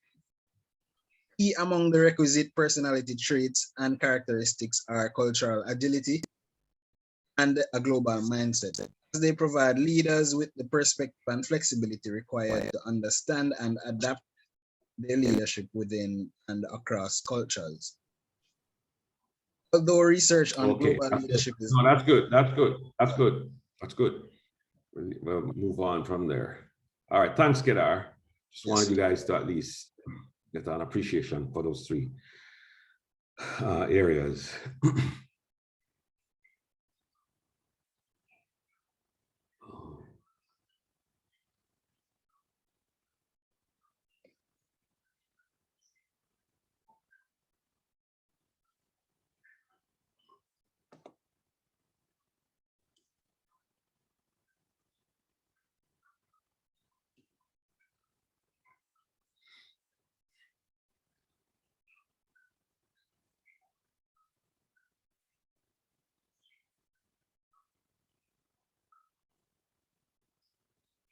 All right, so that's as much as cultural stuff that we will go through. We're going to leadership, gender and leadership. And basically, I'm just gonna not gonna go through this. Basically, just note that it's there. It's not something that I want to go through in any amount of detail, so we'll leave that alone. Right. So from a strictly corporate point of view, diversity in hiring is even more emphatically the right thing to do, right? So it's the right thing to have diversity in employing. So, you know, if, well, as I said, we are almost like a homogeneous society when you talk about diversity, right? But if you're overseas, you should hire Indian, you should hire Africans, you should hire Caribbean people, European people all over the world, because it brings a lot of diverse, brings in persons from diverse backgrounds and it can benefit the company. People from different backgrounds see the world differently. Women, men, white, black, Jews, Muslims, Catholics, Protestants, veterans and civilians, gays and straight, Latinos and European, depending on how you want to look at this, Asians and Africans, wheelchair-bound and able-bodied, right? These differences of perspective generate insights that can be taught, right? That cannot be taught, sorry. When you bring them together in a work environment, they integrate to create a broader perspective that is priceless. All right, I don't know, anybody have any views on this? Just asking. Anybody with any views? I mean, I know, as I said, we are homogeneous, so we don't know or know how probably I've seen the different cultures in our organization or in our country for that matter. But as you guys know, at UTech, we have some lecturers from overseas, right? You guys know that? Yes, sir. Yes, so we do have Indians that I know of, Indian lecturers, and lecturers from Africa, mainly the engineering area. So we do have some amount of diversity. Keon, in your department, do you have any person from diverse background? I mean, other than Jamaican? Keon, you there? Yes, sir, we do. Who do you have? What do you have in terms of nationality or even background? We have persons from Africa and India. Okay, so those are the two dominant ones we have at UTech. Anybody else in any other organization? So Ken and I just spoke of UTech as an organization. Anybody from any other organization who have other, and Alessia, you would have your sous chefs when you're at Sandals from different countries, didn't you? Yes, sir. Right. Okay. Spanish teachers from Cuba, sir. Okay, right. Anybody else? So there, we do have some of diversity, and yes, we do have a lot of Cubans in our health system also, or healthcare system, right? Okay.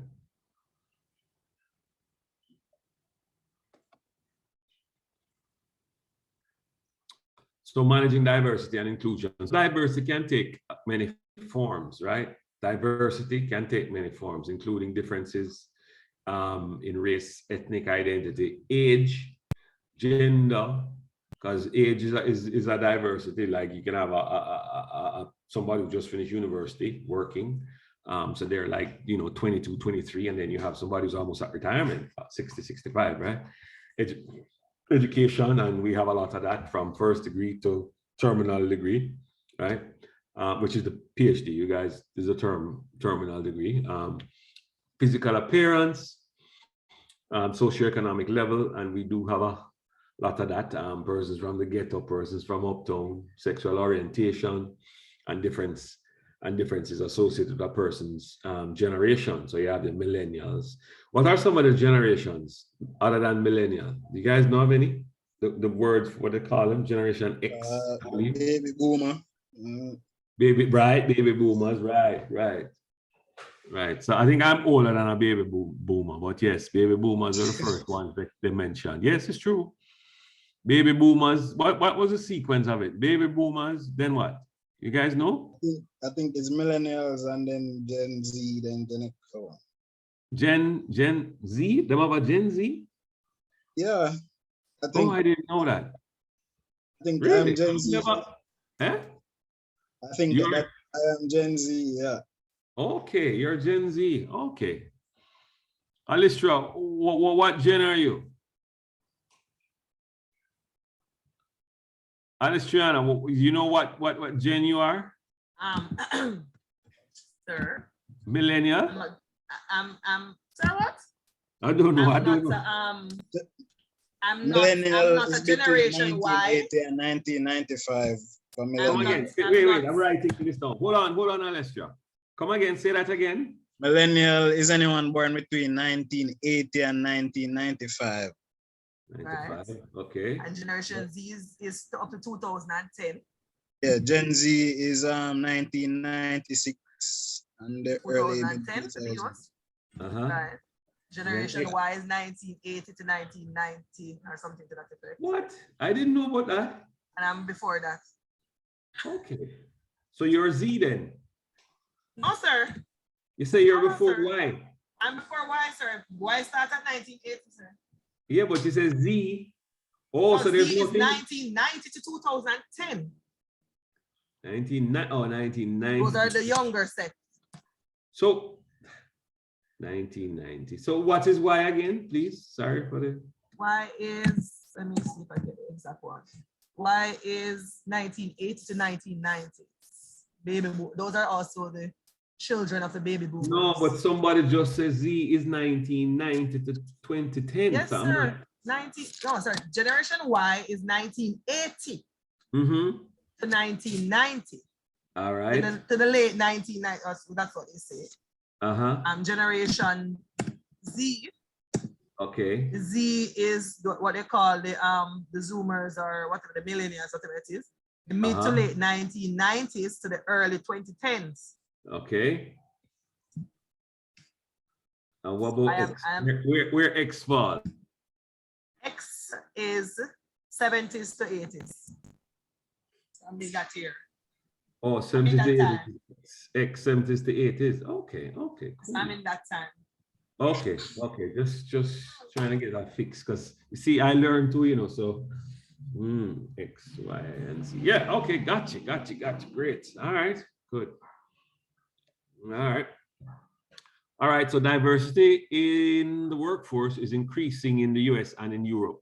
Well, it has increased, it's there. And you'll find that in most first world countries, because persons from third world countries are trying to get to first world countries for a better life, that kind of thing, you know. So you will find that diversity increasing. I just had my niece from Toronto, and she's telling me that in Canada now, the Ethiopians and Somalians are outstripping the, let's call traditional blacks will call Caribbean people in, because you know traditional is we first as black people who went to Canada, right? But now she's telling me the Ethiopians and the Somalians, because Canada has opened up their boundaries, because they need people in Canada because the country is so big and it's underpopulated, so they've opened up somewhat. I mean, yeah, different criteria for different people, kind of thing. And so yeah, she's saying Canada is so different now from when I left.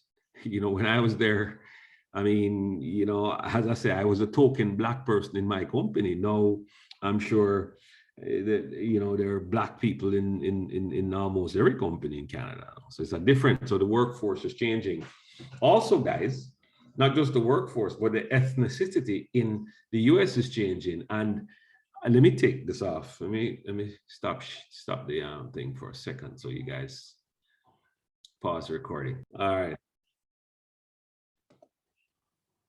All right, so in terms of guidelines for managing diversity and promoting inclusion, you're to encourage and your encouragement and tolerance, as well as appreciation. To do this, you need to set an example as a leader in your behavior of appreciation of diversity, right? So don't show no kind of racist attitude or speak in any racist overtones.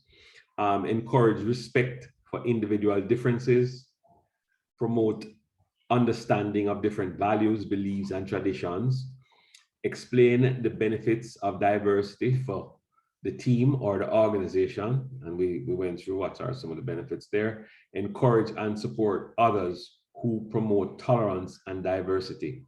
So some of the behaviors that you should discourage, right? You should discourage the use of stereotypes to describe people, you know. Yeah, when I was in Canada, Indians were kind of there just like we were in terms of numbers, but Indians have a certain, oops, what did I do? Sorry.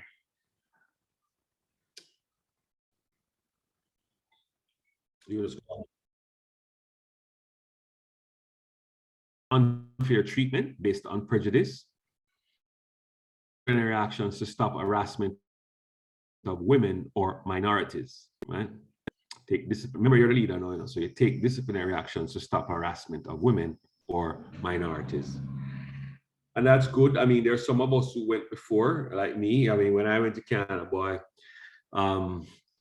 you know, I keep telling people I never experienced racism, but I knew it was there. But I personally never experienced it.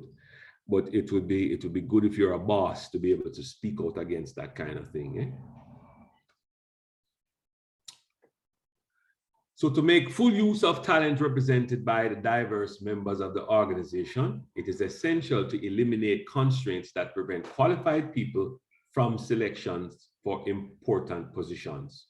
What this is saying, if you're in a position that you can eliminate constraints to prevent qualified people from selection of important positions, it's just like we having at UTech where we go out of our way. I wouldn't say we go out of our way, but we put in things for so that disabled persons can be a part of our institution, whether it's working with us or being students. You guys know that, right?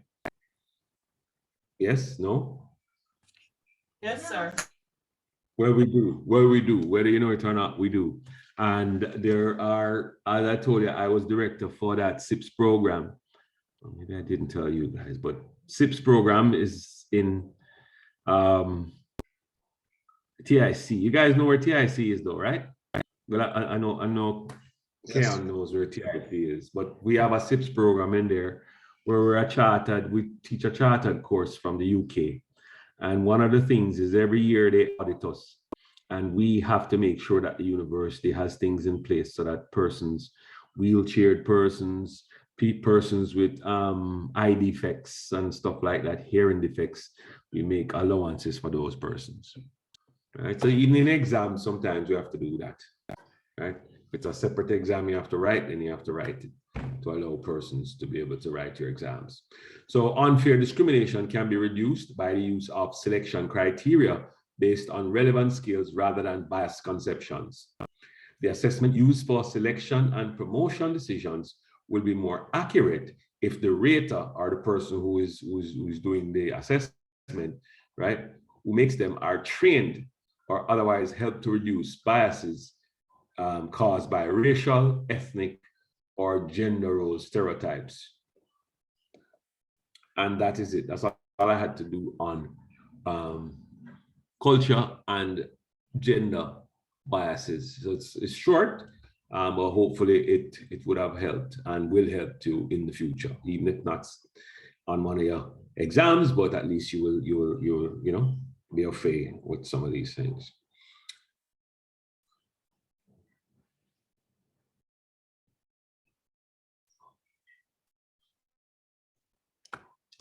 Give me a second here.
All right. I want us to look at this case, right? Let me see if I can get it on here quickly. Case at the end of the chapter. Let me see.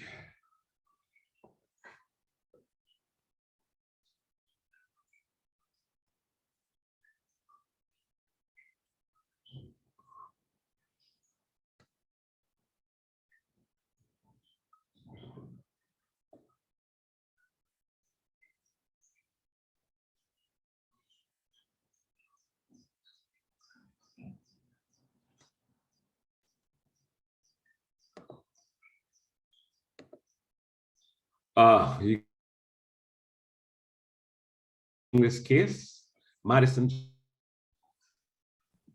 Yes. on the sir. screen. All right, so let's look at the question. It says, what form of gender discrimination did Laura experience? What could Laura have done to overcome the obstacles she encountered? What could the president have done to create equal opportunity for this company? All right, so let's just read this and let's see if we can attack this. Give us a couple of minutes.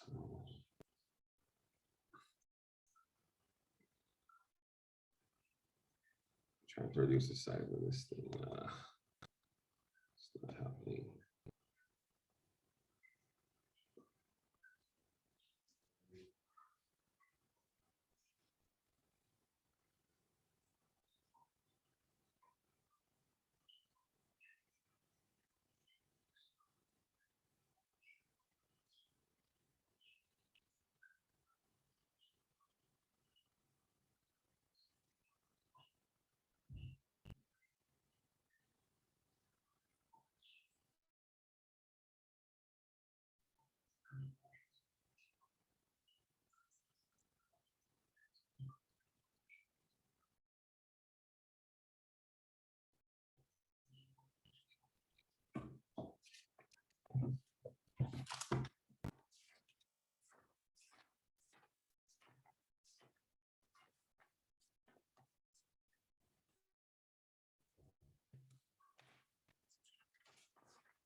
Sir, can you scroll up a bit, please?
So here they're mentioning glass ceiling, and I didn't mention it in lecture, but a glass ceiling is where it is said that women can't advance beyond a certain point in management. So that's a glass ceiling.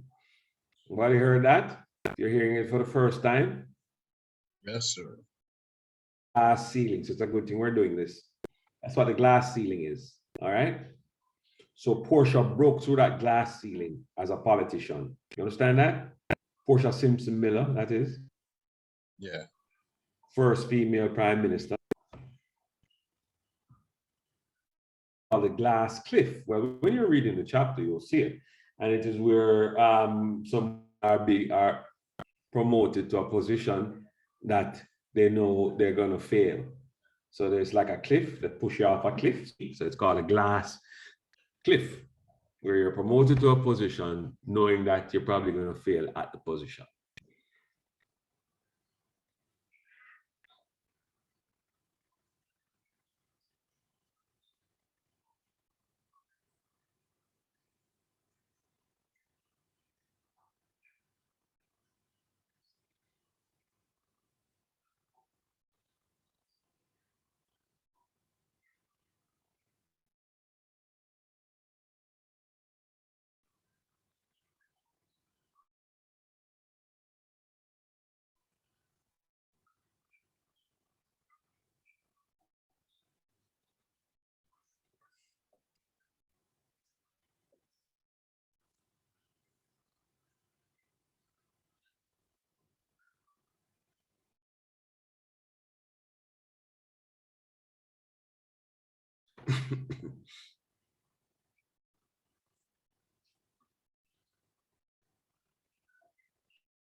So when it asks what form of gender discrimination did Laura experience, it is understood that there's gender discrimination.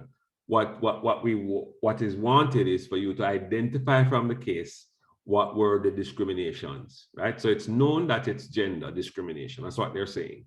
But so they're saying in terms of what form, and I would have written it differently. They're saying to identify the discriminations that she went through.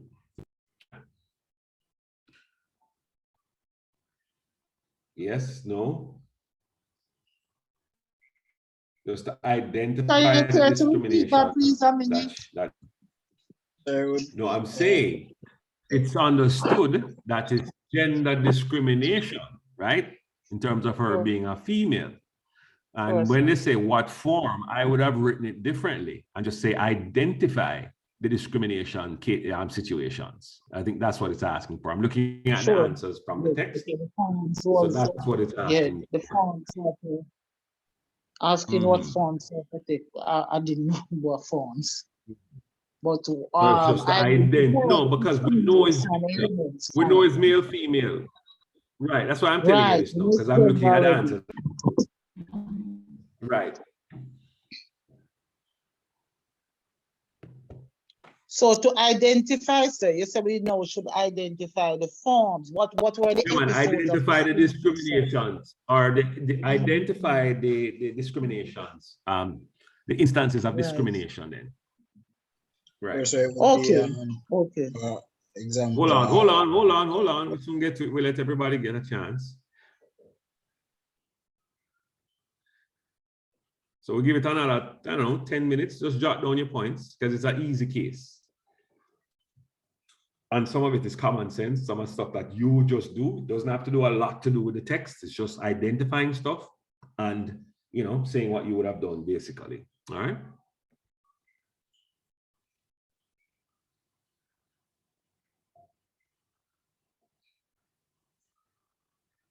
I'll give it 10 minutes and then we take it.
Hey, anybody wants to volunteer? First one.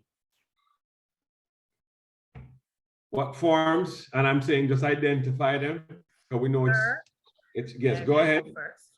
One of the ones that I can mention is when she made suggestions and they weren't taken, and then somebody makes the same suggestion and it's praise and all merit. I think that's one of the ones that I identified.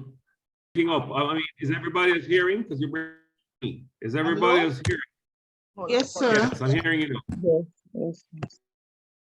So that's one of the main ones I noticed, even though there were. No, go ahead. All right, I'm saying when she made her when she made suggestions for improvements or on projects or whatever it is, they were unreceptive to her suggestions. So they took the same suggestion from somebody else or the same proposal from somebody else when they suggested it. So that's one of the ones that I noticed from the get-go. And they were kind of inattentive when she spoke. They weren't even paying attention to when she said anything specific. Did I continue, sir, or somebody saying? Sir, sir's not sharing. Sir, drop out? Oh, no, sir. No, he's here, but he's not sharing. I'm saying those are two out of a few that I have. So I'll just mention two and leave the rest for everybody else.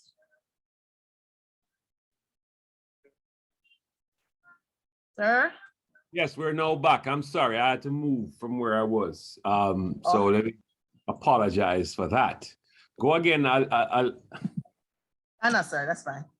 All right, sir, I was saying when she made suggestions or for improvements on projects or whatever it is, they didn't take her suggestions. They were unresponsive to her suggestion, but when somebody else made the same exact suggestion, they took it and they were praised, and applauded for their suggestion, even though the idea wasn't initially theirs. And another one that I mentioned was that they were often inattentive when she was speaking. They weren't really paying attention to her.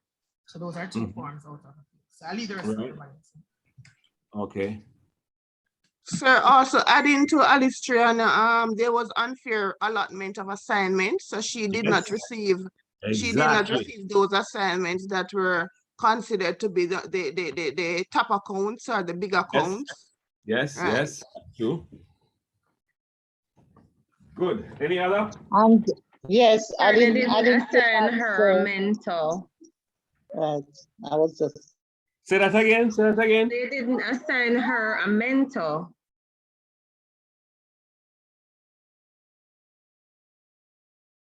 Tell me I didn't. Oh boy.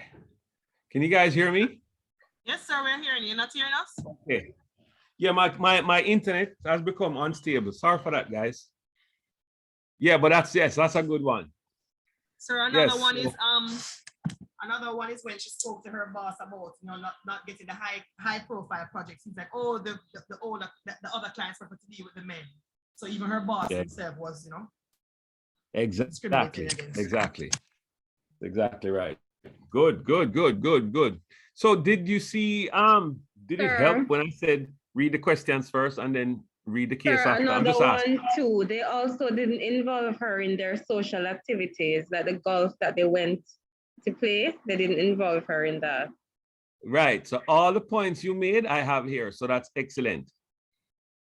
It's excellent. So the social activities,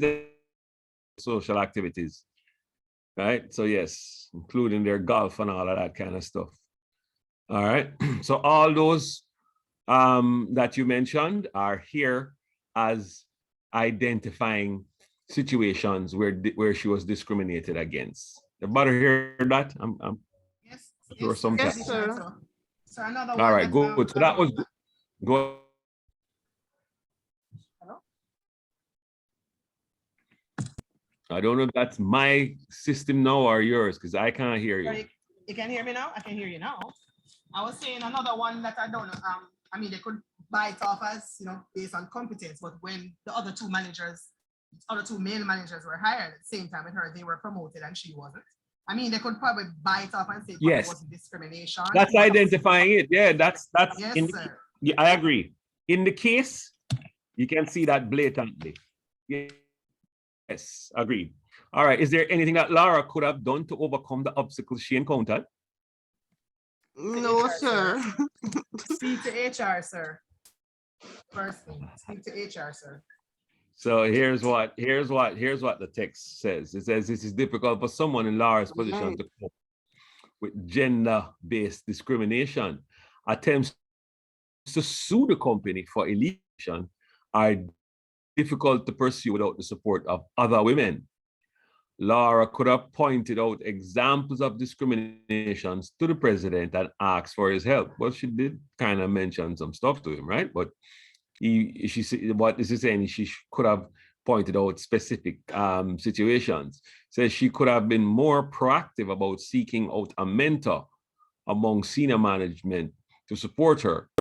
And finally, she may have been able, but the text didn't say that they gave mentorship to other managers anyway. So I'm not sure if that, to me, would have sit well with me as somebody marking the paper, because it's not assuming that the men got mentorship, you know what I mean? But sir. So finally, go ahead. Sir, but if she mentioned that she wasn't assigned a mentor, you're, on that basis, you can probably put in there, based on that response. That didn't tell me. So let's argue that, because the case didn't tell me that the men were assigned a mentor. She just mentioned a mentor. But it didn't say that the men were assigned mentors. Right. But that doesn't mean the other persons were. I'm just saying that's what I get from the case. I think I saw it somewhere. Let's see. Yeah, and it would be. I'm not seeing where it says that. So I believe it would be. Here we go. Hold on, let me read this. She says, it says another time ensure that she had a mentor and was receiving adequate career counseling. I'm not buying this one though. It says the case does not state that all the male managers had mentors, but the implication was that no effort was made to ensure affirmative action regarding issues of career advancement for the single female manager in the organization. So I'm not agreeing with that one, but the book says it. I'm just telling you right now, right? Somebody was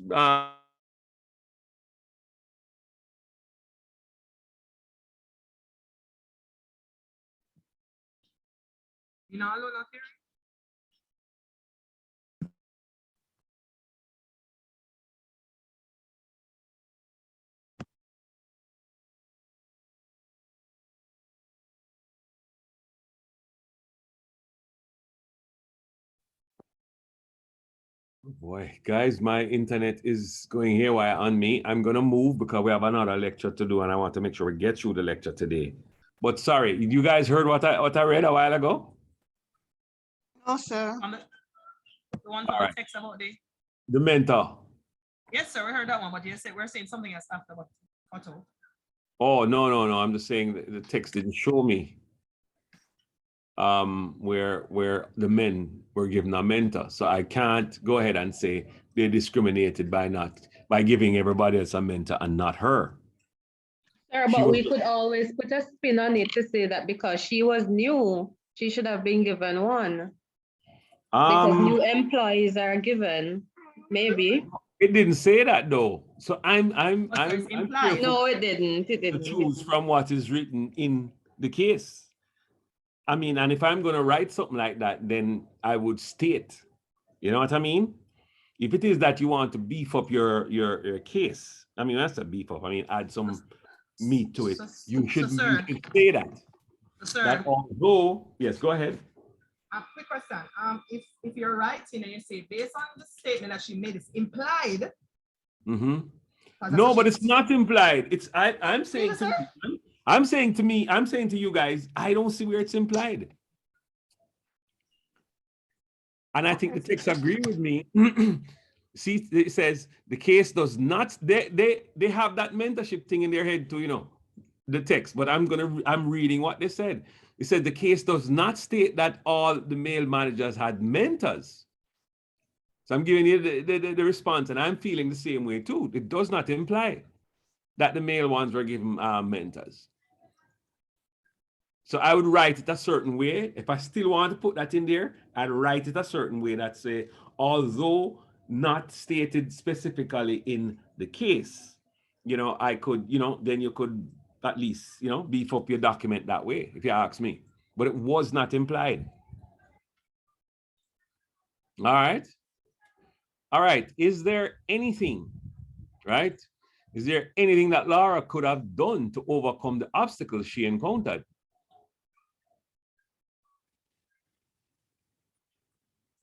Anybody? So to me, sure. Go ahead. To me, I believe that the biggest thing that she could have done, she did it, and that's eventually leaving the organization. Because to me, based on the case, based on the culture of the organization and her talking to the leader, nothing coming out of it. I don't think that there would be an opportunity for it to change. So, okay. Yeah, I think to me, the best thing was her leaving. All right, but is there anything else she could have done in between? I'm talking about, we've identified some of the discriminatory acts, but what could she have done? Should she have gone to learn golf? Could she have met up with one of the managers, friend them, and so to speak, and get invited to the social? Right, exactly. She doesn't seem that assertive.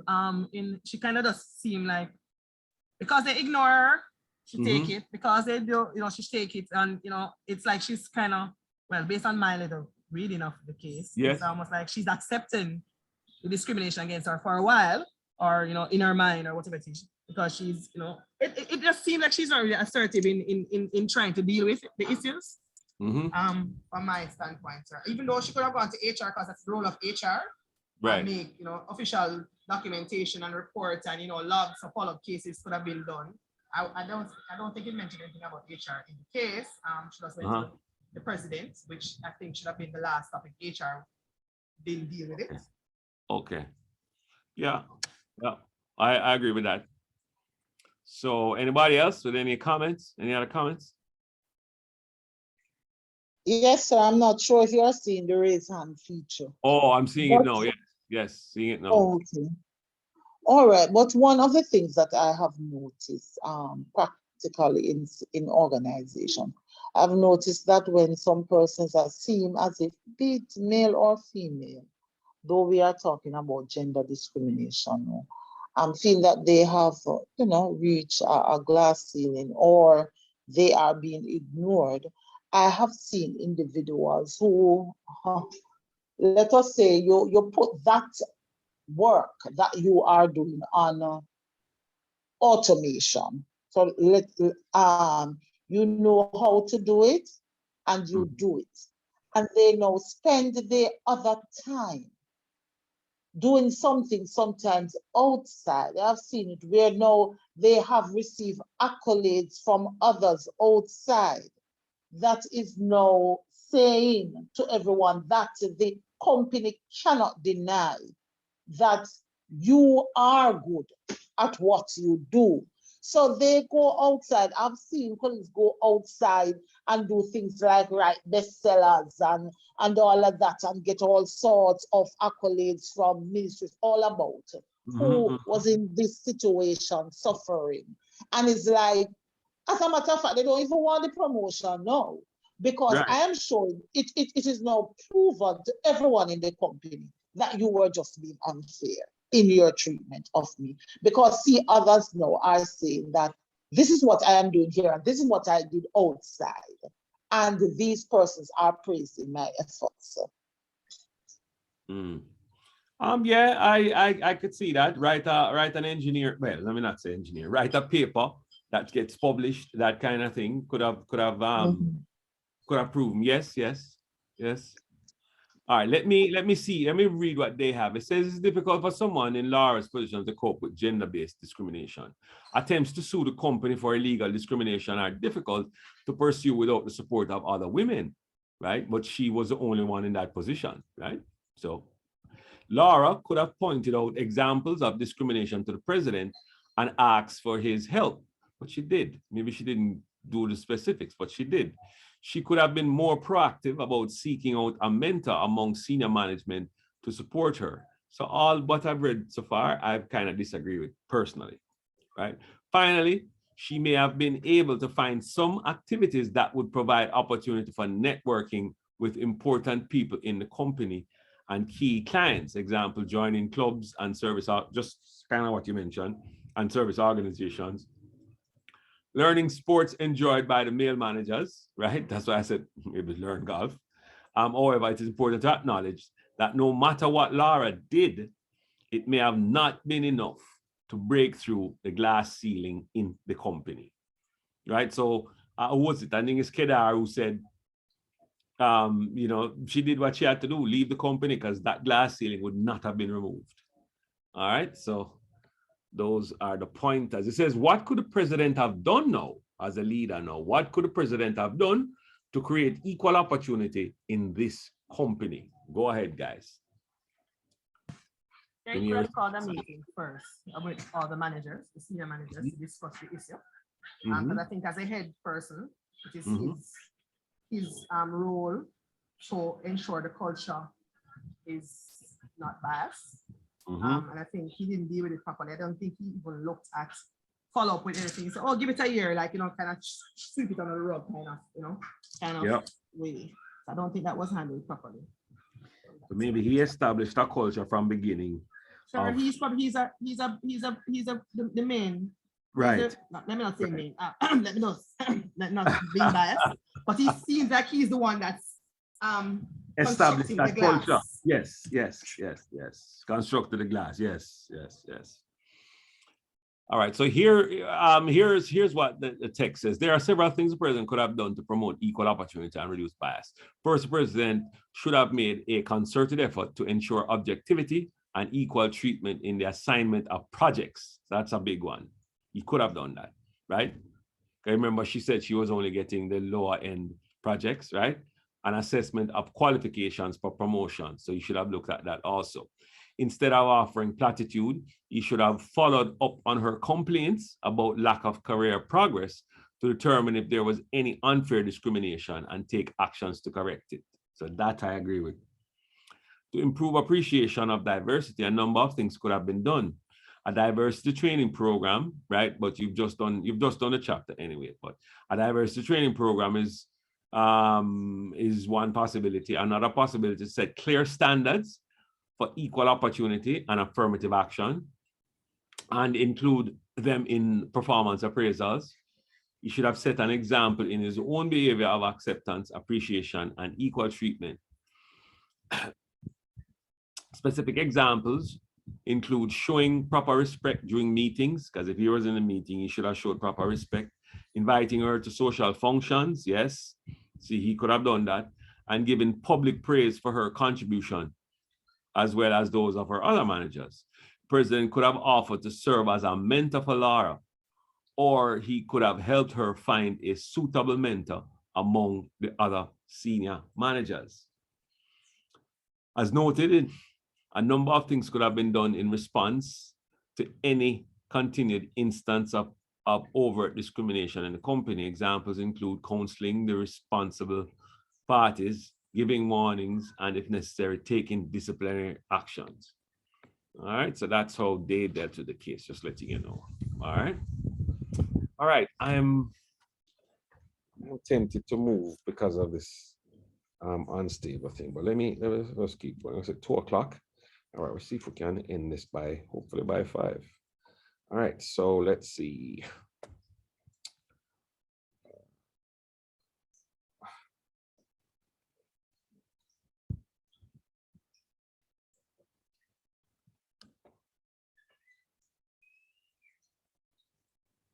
Okay, so now we're going to move to developing skills. All right, so our penultimate chapter.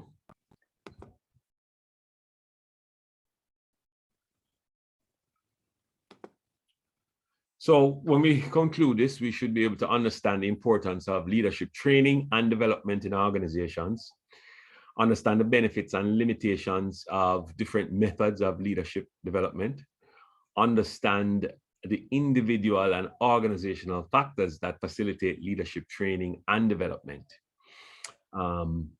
Understand how leaders can encourage and facilitate leadership development. Understand how gender issues have been studied and limitations to this research. We're not going to look into that. Understand some ways for leaders to develop their own skills, and understand why leader development should be consistent with strategic planning. All right, so leadership competence can be developed in a number of ways, including formal training, developmental activities, and self-development activities. So just to bring it back now, we're talking about developing leadership competencies, right? In terms of how we develop leaders. Most formal training occurs during a defined time period, and it is usually conducted away from the manager's immediate work site by training professionals, right? And I think that's the best way to do it, away from the work site for the senior managers and leaders. Developmental activities are usually embedded within operational job assignments or conducted in conjunction with those assignments, right? So we talk about formal training, and then we talk about developmental activities, right? Developmental activities can take many forms, including coaching by the manager's boss or an outside consultant, mentoring by someone at a higher level in the organization, and special assignments that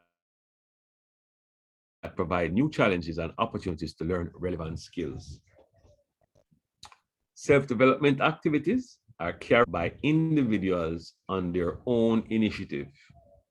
Some examples of this include reading books, viewing videos, listening to audio tapes, and using interactive computer programs for skill building. I don't know if has anybody come across any interactive computer programs for skill building? Anybody? Yes or no? We'll move on. Just want to check if anybody knows of it. So No, sir. But what books would you suggest? Management books, even this book that we're talking about here in terms of what could be done. So now that he has read the book, he'll then say, go to his boss and say, boss, I need some formal training. So books like this one, you know what I mean? Which gives him insight into how to be a better manager, that kind of thing. And we've looked at some of these, how to go around cultural issues. This book does that, right? So that's a competence that he would develop by just reading this particular text, right? But I'm interested in this interactive computer programs for skill building. So I'm gonna have to check that out. Can anybody in their time check that out for me too? If you see it anywhere, please. Okay, guys. Interactive computer programs for skill building. I guess if you Google it, you might even find it too, But it's interesting, or I have an interest in it. Leadership training programs. So the types of leadership training programs. So leadership training can take many forms, from short workshops that last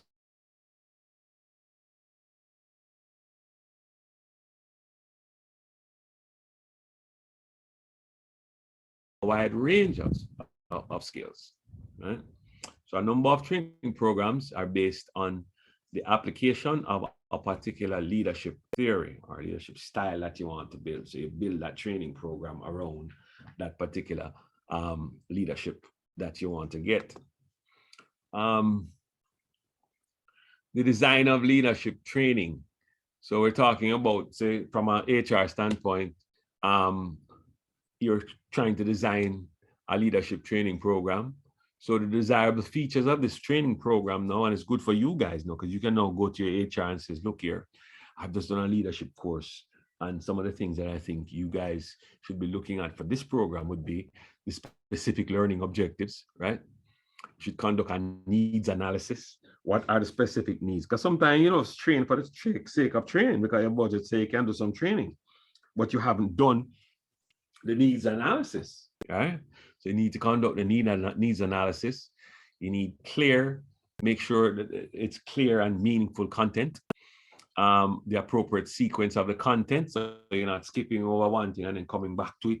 Make sure the sequence is right, right? And you are FELS people, so you guys are experts at this. Am I right? Yes, no, tell me. Yes, no, maybe so. And I'm assuming that's what FELS does, Yes, right? sir. Yes, exactly. The appropriate mix of the training methods, right? Appropriate mix. So, you know, there are different training methods. You want to make sure that the methods are of the right mix. And the opportunity for active participation and practice, right? Opportunity for active practice. So once you've done the training, you can come back and implement, and then one can now look to see how things are working out based on the training, right? You want to make sure the training is relevant and give timely feedback, right, to the person who has come back. And you want to build the trainee self-confidence. So when he comes back, you don't give him a job because he's been trained way above what he can do, and you kill his confidence. You know, break him in gently, so to speak, right? And you have multiple delivery methods, right? Different types of different types of delivery methods to look at, and multiple training sessions across regular time intervals. So you don't do it every 10 years, you know, you keep training as a constant thing. So if you're doing a budget exercise, some of you guys do budgets, right? I did ask that question some time ago. Some of you guys do budgets? Anybody? Yes, no? Yes, sir. Right. So you put that in your budget. You know, your budget is done annually. Make sure you put something in training. Some companies are cash strapped, so they can't put nothing in training. But as leaders, you want to insist and say, listen, to take the company forward, guys, we need to do training. And these are the types of trainings that I've come up with, right? Not just for the leaders, but for the managers and so on and so on. So that's all I would want to lead.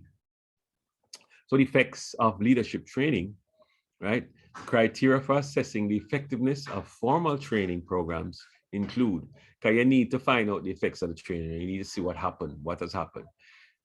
They include participants' attitudinal reaction, that is the rating of the training utility and satisfaction with the training and the instructor. So you get to the person who's being trained and you say, you know, how was the training? How do you rate the training? That kind of thing, right? So these are some of the effects. And learning in the form of knowledge and skills acquisition, right? So if you've acquired a new skill, then you put it to practice. If you acquire new knowledge, then you bring it out in a meeting setting or whatever it is that you need to bring. Transfer of learning is acquired skills and ability to improve performance. And that's the main thing. That's what you really want to do, right? And then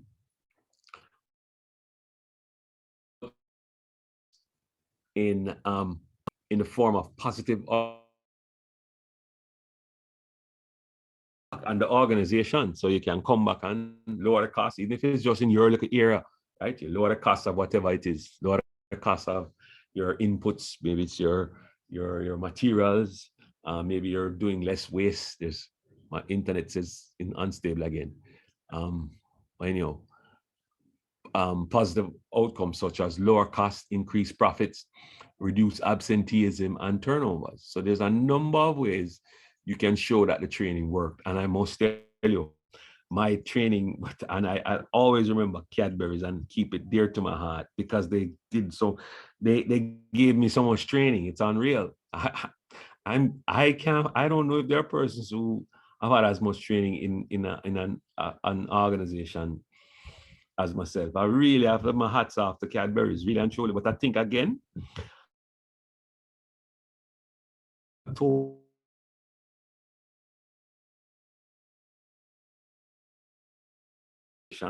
the Packers and stuff were at a lower level.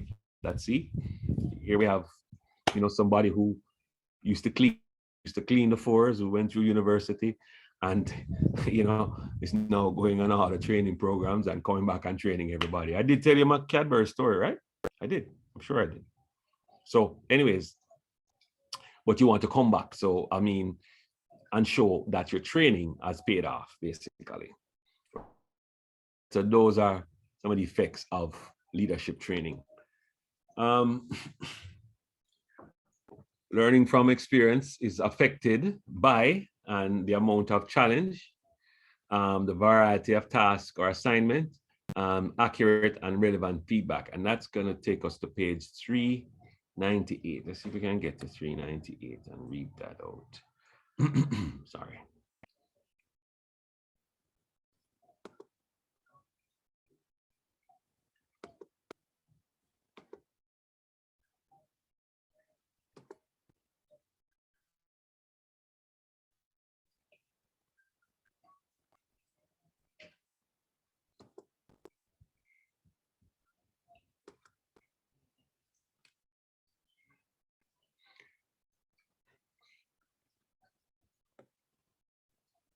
Okay, so let's get back to this, and I'll just read this bottom section and you guys can continue.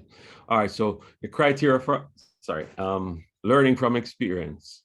So much of the skill needed for effective leadership is learned from experience rather than from formal training programs.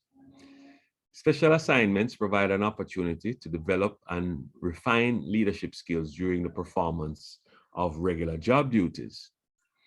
Coaching and mentoring can be used to help managers interpret their experiences and learn new skills. Managers can emulate the effective behaviors modeled by competent bosses.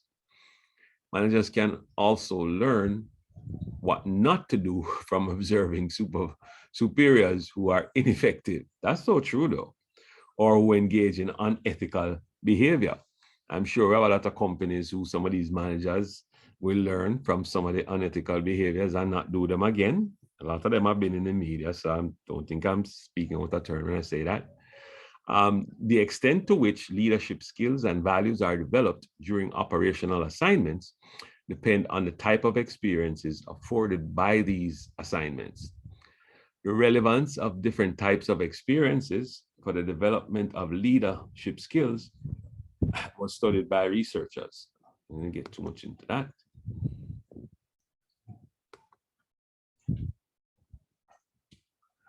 Researchers found that learning from experience is affected by the amount of challenge in the assignment, the variety of the task and assignment, and the quality of the feedback. Because remember, we said we all want to give feedback. So the amount of challenge, can somebody start reading on that? Amount of challenge, somebody please. The amount of challenge. So you're still showing the PowerPoint. Oh, sorry.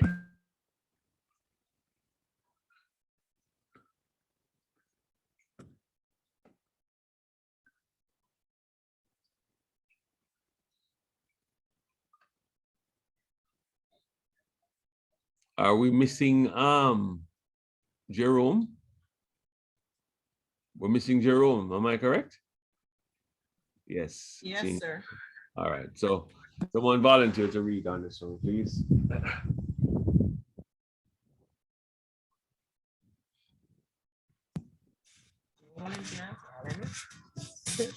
A challenging situation is one that involves unusual problems to solve, difficult obstacles to overcome, and risky decisions to make.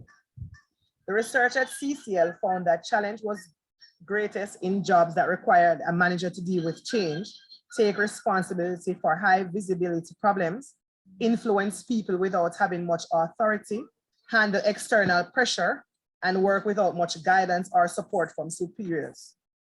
Some examples of challenging situations include dealing with a merger or reorganization, leading a cross-functional team or task force, implementing a major change, coping with unfavorable business conditions, turning around a weak organizational unit, making the transition to a different type of managerial position, example, from a functional line position to a general manager or staff position, and managing in a country with a different culture. These situations require managers to seek new information, view problems in new ways, build new relationships, try out new behaviors, learn new skills, and develop a better understanding of themselves. The CCL researchers developed an instrument called the Developmental Challenge Profile to measure the amount and types of challenge in a managerial position or assignment. Experiencing success in handling difficult challenges is essential for leadership development. In the process, managers learn new skills and gain self-confidence. However, learning from experience can involve failures as well as success. Okay. The research at CCL also found that managers who experience adversity and failure earlier in their careers were more likely to develop and advance to a higher level than managers who experience only a series of early successes. Types of hardship experiences found to be significant for the development included failure in business decisions, mistakes in dealing with important people, career setbacks, and personal trauma. Example, divorce, serious injuries, or illness. However, experiencing failure may not result in beneficial learning and change unless a person accepts some responsibility for it, acknowledges personal limitations, and find ways to overcome them. Moreover, when the amount of stress and challenge is excessive, support and coaching may be needed to prevent people from giving up and withdrawing from the situation before the development occurs. That's great. Right. Now let's look at I think that's straightforward in terms of success and failure. Let's look at a variety of the task assignment, of the task or the assignment. Did someone else read this? Kedar, can you read on this? Or Georgia? Yes, sir. From experiencing success? No, variety of tasks, growth and learning. You're not seeing that on your screen? Growth and learning are greater when job experience? Yeah, variety of tasks. Yeah, yeah. The growth and learning are greater when job experiences are diverse as well as challenging. Diverse job experiences require managers to adapt new situations and deal with new types of problems. Repeated success in handling one type of problem reinforces the tendency of a person to interpret and handle new problems in the same way. Even though a different approach may be more effective, thus it is beneficial for managers to have early experience with a wide variety of problems that require different leadership, behavior, and skills. Some ways to provide a variety of job challenges include making special development assignments, rotating managers among positions in different functional subunits of the organization, providing assignments in both line and staff position, and making both foreign and domestic assignments. A variety of challenges can also be designed into simulations. Right. Effectiveness of developmental assignments and simulations designed to increase adaptability can be improved by preparing participants in advance to view problems in new ways and become more flexible in their behavior. All right, so this is the first time we're talking about simulations, and we'll talk about that a little bit more in terms of exactly what we're talking about. It's almost like you've seen pilots in simulation planes, right? It's almost like the same thing where the plane is like the simulator is experiencing turbulence, icy situation, heavy rainfall, heavy cloud cover. It just simulates a problem. So you can set up a problem and basically can have the manager solve that problem. That's what the simulation is all about. I think it's explained a little later on, but we will come. Accurate feedback. Now we say the feedback is very important. Somebody take that on from me, Georgia, please, if you don't mind. Yes, sir. Accurate, relevant feedback. More learning occurs during operational assignments when people get accurate feedback about their behavior and its consequences and use this feedback to analyze their experiences and learn from them. Unfortunately, useful feedback about a manager's behavior is seldom provided within operational assignments, and even when available, it may not result in learning. The hectic pace and unrelenting demands make introspection and self-analysis difficult in a management job. The extent to which a person is willing to accept feedback depends on some of the same traits that are related to the managerial effectiveness. People who are defensive and insecure tend to avoid or ignore information about their weaknesses. People who believe that most events are predetermined by uncontrollable external forces, that is, people who do not have a high internal locus of control orientation, are less likely to accept responsibility for failure or to use feedback to improve their skills and future performance. The obstacles to learning from experience are greatest at higher levels of management. Executives tend to become isolated from all but a small number of people with whom they interact regularly in the organization, and these people are mostly other executives who are also isolated. Success in attaining such a high position of power and prestige tends to give executives self-confidence about their style of management, and it may progress to a feeling of superiority that causes the executive to ignore or discount criticism from others who are not so successful. Moreover, as executives become more powerful, people become more reluctant to risk offending them by providing criticism. Excellent, excellent, excellent. I mean, I think most of that, what's in your studies, you should be fine. Let me go back to our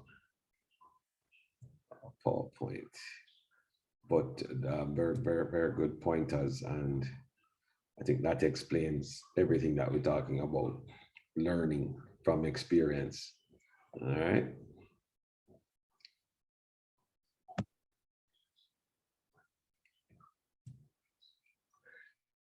All right, some developmental back programs, developmental access centers, developmental assignments, mentoring, executive coaching, simulations that we mentioned earlier, and personal growth programs. So the multi-source feedback programs, this is where managers receive information about their skills or behaviors, their subordinates, their peers, their superiors, and sometimes even from outside clients, right? So that's the multi-source feedback program. And then there's the developmental assessment center, is where managerial traits and skills are measured with methods such as interviews, aptitude tests, personality tests, situational tests, a short autobiographical essay, a speaking exercise, and a writing exercise. Information from these diverse, because you can note, you see that it's diverse, right? Information from these diverse sources is integrated and used to develop an overall evaluation of each participant's management potential, right? So you're talking about developing your leaders, right? These are the ways you can do that. And then there's developmental assignments. And here are special assignments that can be used. These are special assignments that can be used to develop managerial skills in the current job. Some examples include managing a new project, and we mentioned this earlier too, right? Managing new projects or startup operations, serving as the department representative on a cross-functional team. So giving them some special assignment basically and see how they handle those. And that's part of their development. Mentoring, and remember Laura mentioned mentoring. She says, so mentoring is a relationship in which a more experienced manager helps a less experienced, and you're talking about the person is called a protege. So you have a mentor and a protege, right? Some people have a word, a mentee. You guys ever heard of that? Mentee? You ever heard it said anywhere? A mentee? Yes, no? Yes, sir. Right. Yes, Well, sir. I'm familiar with a mentor and a protege, right? All right. Executive coaching, and this type of leader who receives coaching is usually a high-level executive, right?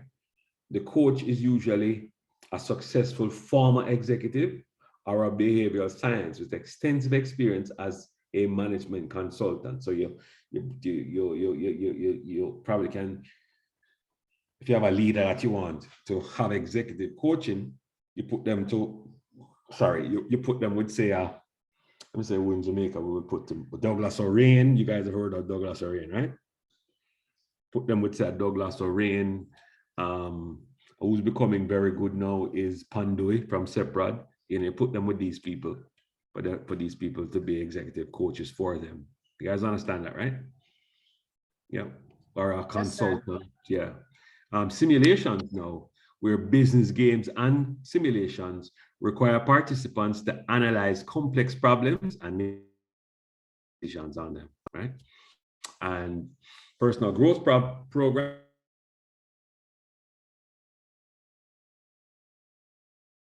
called growth and development of the leadership competencies.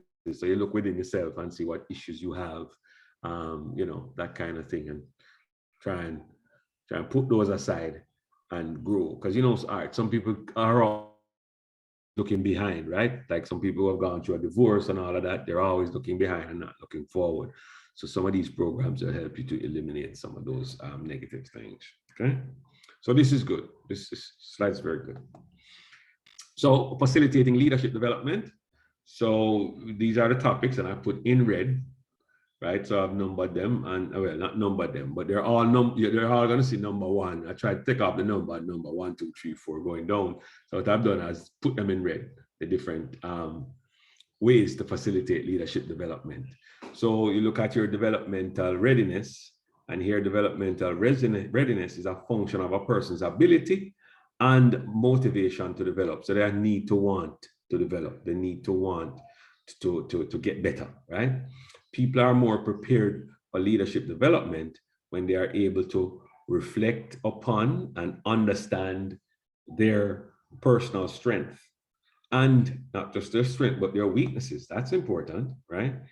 Their values, their motives, their emotions, and their personality. Okay? The process, they should be able to process both positive and negative feedback about their current and potential competencies. So as the text says, some people have an issue with negative feedback. I personally didn't, I must tell you the truth. You guys can give me your opinion on what you think, how you think you deal with negative feedback, but I used my negatives and but then you have to reach a certain, and I think we mentioned it, a level of maturity to do that. So, maybe a young person just out of university who's coming back strengthens me. Anybody have a comment on that? And your own personal dealings with negative feedback? Sir, I think with anybody, you'll get both positive and negative.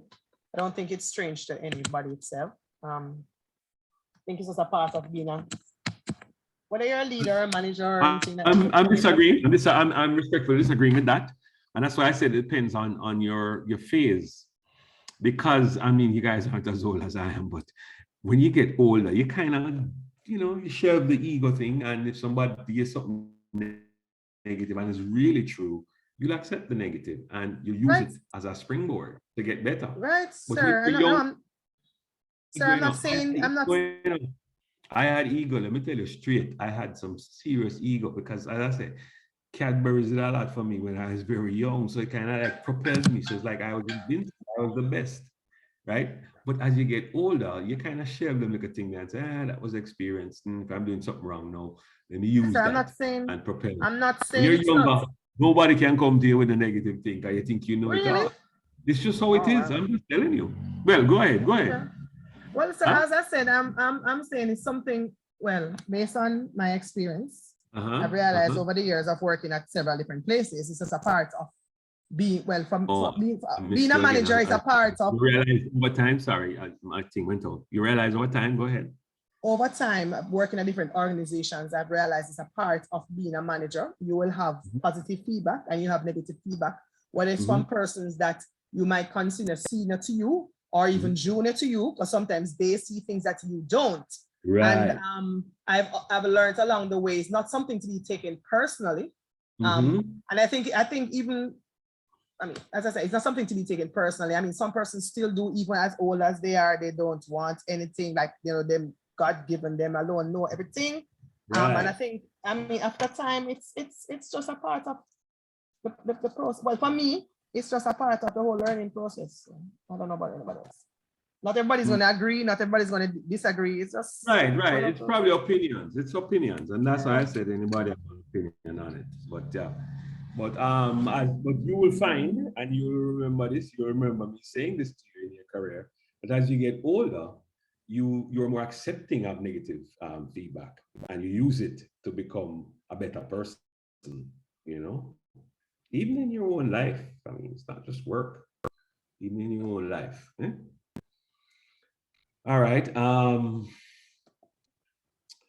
So So there's a you should be question. able. Go ahead. Sir, does it have to be when you get older before you fully accept Yeah, you I know? think it's a you know, a good question, but I'm just saying I find that when you're younger, you are not as accepting as of negative feedback as you are when you're older. And I think we touched on it. I forget what we call it, moral, no, something another maturity. We touched on it, man. It could have been last week. Okay. Because I'm wondering, do you equate personal growth to being older or being more mature? No, not necessarily. Okay. No, not at all. Because I think personal growth as that's a key indicator of human beings really putting themselves in the position to accept negative or they deal with negative comments as opposed to the positive. So once you have personal growth, you should be able to manage or you know, balance the feedbacks accordingly. I guess you could be right, personal growth. So even if you're young and you're at a certain point in your career, you can accept, you could, yes, you could be right. So we'll agree with both comments that were made then, since you brought that to the fore. That is not just as you get older, but I just found that in my situation because, you know, I was, okay, so my arrogance drove me. So I always wanted to be the best and do the best I could. So it was a positive arrogance. And when I teach another course, we talk about arrogance and how you can turn, because people usually think of arrogance as being negative, eh? But your arrogance can drive you to always want never to fail because you're so arrogant. I don't know if you guys understand what I'm saying. So you never want to fail. So that arrogance drives you. A different thing we're talking about now, but I'm just saying. So I've always never thought of failure, never wanted to fail. So arrogance drove that situation. And I suspect it will be a lot for a lot of young professionals too. Their arrogance will want, and especially in this day and age. I mean, I don't know how many, well, some of you are young. I don't know how many of you supervisors have dealt with these young people now. They're different. You guys know that, right? You guys realize that younger people now are different from the way you were. I don't know if they're more outspoken, sir. Exactly. And that's a good thing too, you know. Go ahead. But I also understand now when I was younger what the older persons were saying about us. I really actually understand now, you know, because they used to say the same thing and we're in turn saying the same thing now. Yep. And it's not such a bad thing. You know, I embrace it because not that enough, you know, you have to realize when we're at their age, or I think so. Maybe not in every detail, but I believe and hopefully they are, and they should be more smarter than we are, because every generation should be smarter and more affluent than the generation before. Isn't that what growth is all about? You know what I mean? And development, that the generation that comes after you should be smarter. You know, I mean, I'm reasoning with my sons now, and I'm telling you, I have one of my sons in first farm, you know, just reached first farm, and I'm saying to myself, my word, when I was in first farm, I know I wasn't as mature as this kid, you know, but it's a good thing. It's a good thing. All right. So supporting the boss. So just went through, sorry, let me get back to this. Oops.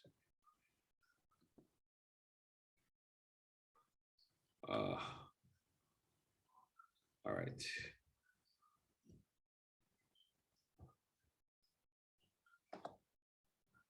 So we just went through developmental readiness, right? And you're facilitating leadership development now, right? So let's keep things in focus. Ways to facilitate leadership development. Number one is developmental readiness, right? Number two is support from the boss, right? Support by the boss, right? Ways to support leadership training for subordinates. So before the training, you inform the subordinates about opportunities to get training. You explain why the training is important and beneficial. You ask others who received the training to explain how it was useful. You change the work schedule to make it easier for the subordinate to attend. Right? So you know you're flexible. If it is that the person is gonna go training from say 4 to 6 and work usually ends at 5, you say, no, man, you go ahead. We'll get somebody to stand in for you for the 1 hour that you're off or whatever it is, or the day that you're off for that training. You know, you facilitate that. You give a subordinate time off if necessary to prepare for the training. You support preparation activities such as distribution of questionnaires. You tell the subordinates they will be asked to report on what was learned. Yep, and I actually always do that. Every time I send away somebody on training, they have to come back and write a report, because I do that myself. And I think my chairman was surprised when I came back and did a report. I went to Mexico, I believe it was Cozumel, and this was a tourism thing because I was at. I'm getting feedback. The day we came back, every training, every person that I met the vice president of Carnival Cruise Line. I met his supervisors. All of that I wrote down and I brought it to my meeting, and the board members were amazed at my report. But that's just the way I am, and that's just your training. So sometimes the first things that you learn, as I said earlier, will always be with you. And if those methods work for you, you tend to have them indelibly placed in your mind and think that's how you have to work, you know? So that's how you can support, or the boss can support, right? And then after the training now, you meet with the person to discuss what was learned and how it can be applied. You jointly set specific objectives and action plans to use what was learned. And skills, right? Because you want to use the skills, right? Send somebody, remember, you do your needs assessment, so you just don't want somebody to get a skill and then keep it on their own and that's it, and not have any impact on the organization. You want it to impact the organization, right? Hold periodic reviews, sessions, praise for applying the skills. For going on a training, you're praising them to apply the skills when they come back, right? Provide encouragement and coaching when difficulties are encountered, because sometimes they want to try and do something, but you know, there might be issues, maybe some issues. So you want to provide encouragement, and I'd say provide resources also, not just the coaching, but also provide resources necessary. You want to include applications of new skills in their performance appraisals, as that'd be nice, and set an example for trainees by using the skills yourself, right? So that's ways that the boss can support leadership training. The next one is now the learning climate. Now, the amount of management training and development that occurs in an organization depends in part on the prevailing attitude and values about development, right, in the organization. And sometimes this is sometimes referred to as the learning climate. So you want to, ideally, I'm saying ideally, you want your organization to be a learning organization, right? So you want to create that climate so that people always want to go on training and they always want to learn. So they'll even seek out some learning opportunities and bring it to you, right? So more leadership, because I remember when I used to write papers, engineering papers, customer service papers, I would seek these conventions out. I mean, yes, I like to travel at the time, but you know, as a learning experience, you meet diverse people. So I used to seek these out. I used to write abstract, because before they'll put you on your allow you to present a paper, you have to write an abstract. You guys track as to what you're going to be presenting, and I'd always send these up, and they'd always pick my abstract and say, "Come present." You know, so I mean, I traveled a whole lot presenting, you know, a lot of papers. Right, I met a lot of people through presenting these papers also. So more leadership development is likely when individual learning is regarded as highly important for organizational effectiveness. Now, I must say, we don't have a lot of that in Jamaica, unless somebody can tell me differently.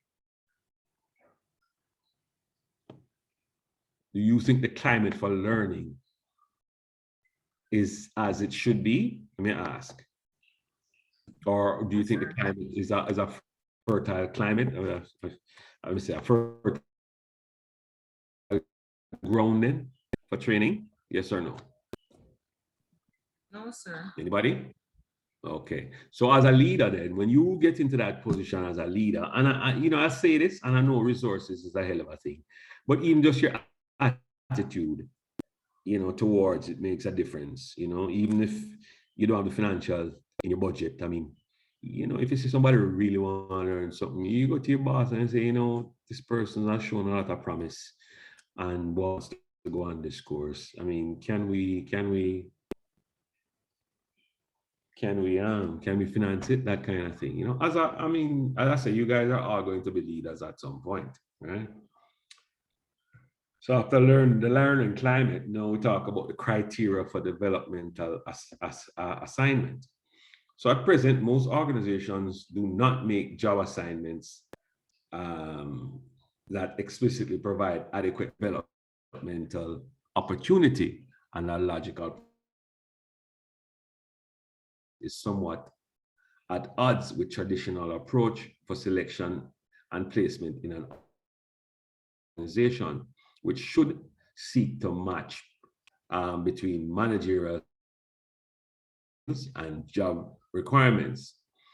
So assigning a challenging job to someone who does not already possess all the necessary skills can create development, but there's also a risk of serious mistake and failure. I think I mentioned that earlier, right?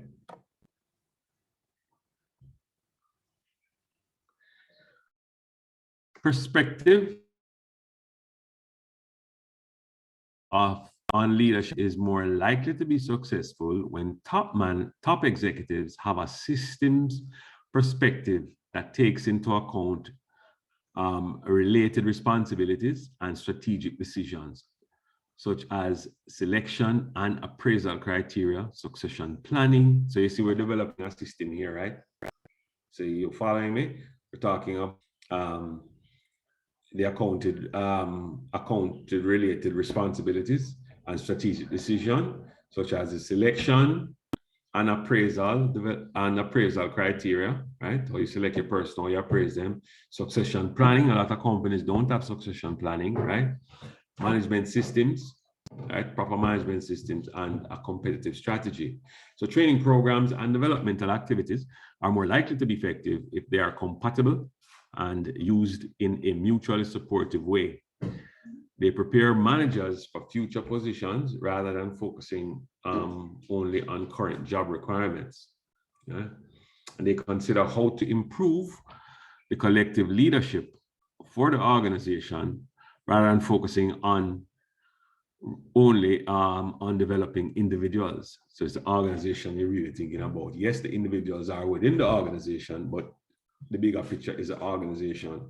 So developmental activities also need to be consistent with competitive strategies, the reward system, right? And the organizational culture and group level processes and values. That's a lot said, but if you can get an organization, and you won't have all of these in an organization, but if you can get most of these set up, then you have a proper system.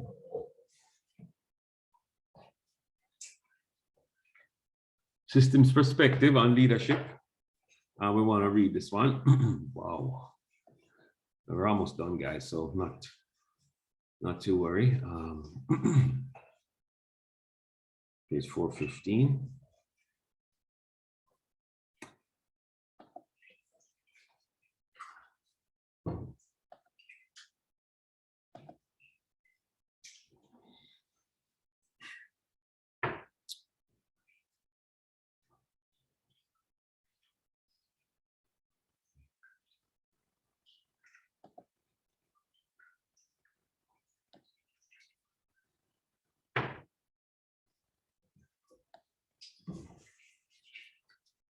So got a relationship among the approaches. So whichever approach you have, we're saying that there must be some kind of relationship with it. So we're gonna do some reading. So let me put this up. Are you seeing that relationship among approaches? Yes, sir. Yes, sir.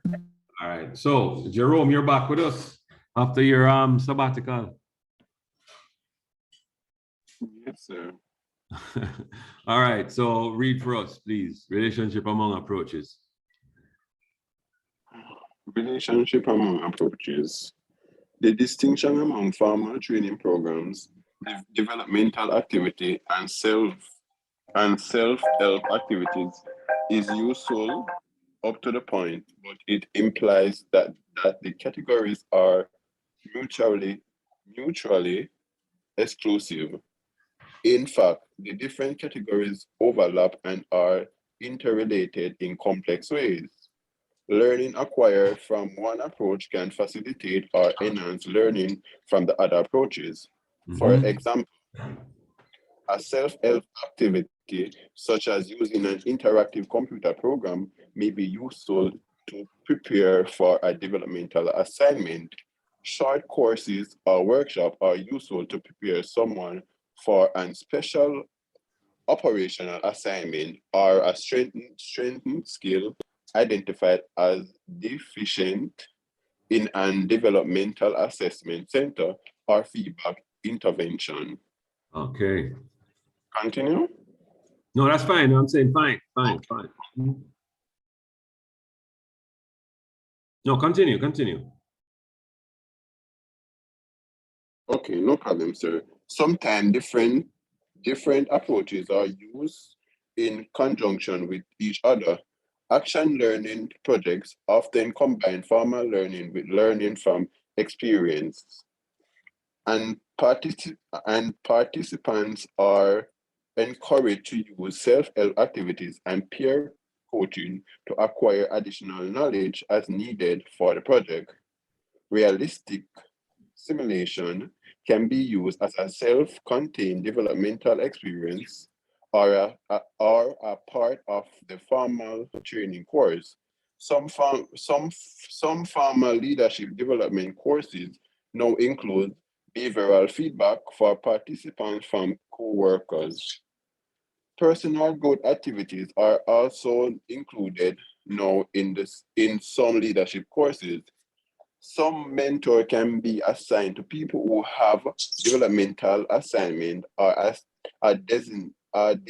designated resources people may be available on the internet to provide advice and coaching as needed. So continue? Yes. Oh, there has been little research on the relative advantage of training, development, and self-help activities for different type of leadership skills. Likewise, little is known about the best way to combine training, development, and self-direct learning activities to maximize their mutual effects. A more systematic approach to the studies of leadership development activities is clearly needed. Okay. Are we clear? Are we clear on this? Because you guys are FELS people, educational people, educating people. So some of this should go a long way in terms of your knowledge base. You agree? Yes or no?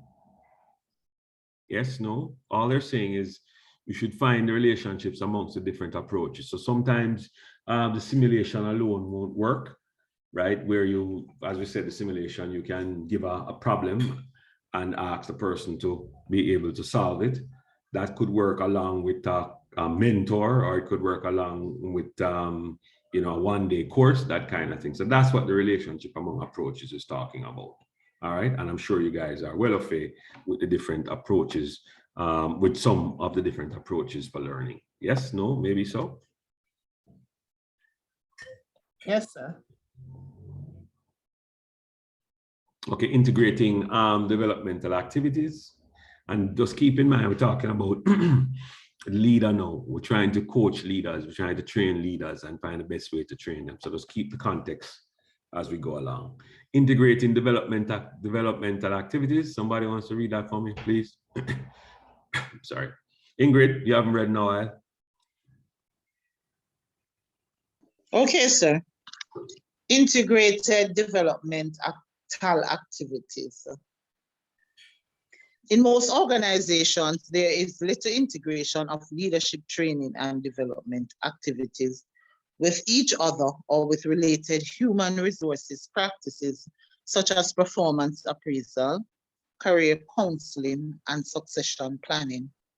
Decisions about what types of training and development to provide are often influenced by current fads and vendor hype rather than by a systematic analysis of essential competencies that need to be enhanced. So here we're going back to the needs analysis, right? And not because somebody comes to you and say, this is a training program on sales, this is a training program, whatever, you're going to take it on, right? You must do your needs analysis, as was mentioned earlier. All right, good. Promotion decisions are often influenced more by a person's prior performance than by rigorous assessment of competencies needed to perform effectively in the next position. As a consequence of... But you know that's true though, right? That statement is so true. It's just based on, a lot of times, it's based on your past performance, not based on whether you're ready to take it on at the next level. So that's what you're saying. As a consequence of poor selection and development, many top executives end up derailing for weaknesses that could have been predicted in advance. Planning of developmental experiences for individual managers is often haphazard and unsystematic when it is determined independently by each manager's current boss. Few organizations have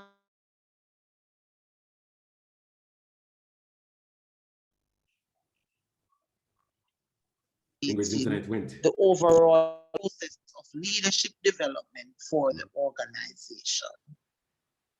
McCall recommended using a developmental facilitator or committee to identify essential competencies for the organization. Yes. Okay, sir.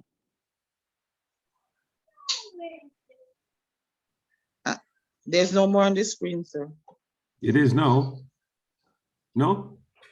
No, sir. For the organization, design tracking systems to assess current skills and developmental needs of individual managers. Identify assignments with high developmental potential. Sponsor special training programs when needed. Find ways to strengthen rewards for managers who develop subordinates and promote greater use of developmental activities such as mentors, special assignments, and feedback workshops, all of which we mentioned earlier and spoke about them, so we know what they are, right? Another approach is to encourage individuals to take more responsibility for actively seeking developmental experience. See right here what I said? And I told you about writing papers and abstracts and sending them out. Another approach is to encourage individuals to take more responsibility for actively seeking developmental experiences.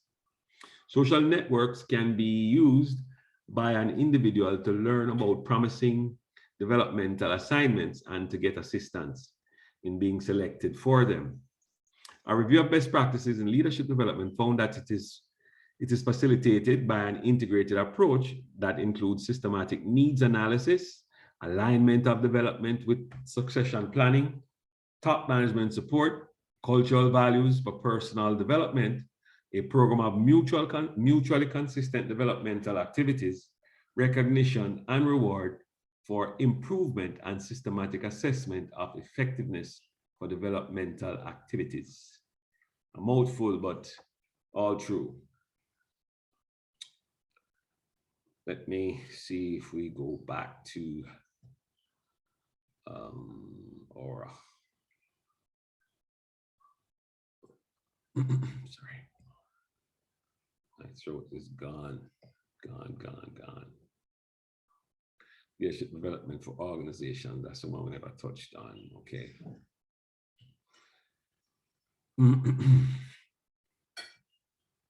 Okay, leadership development for organizations. Keon,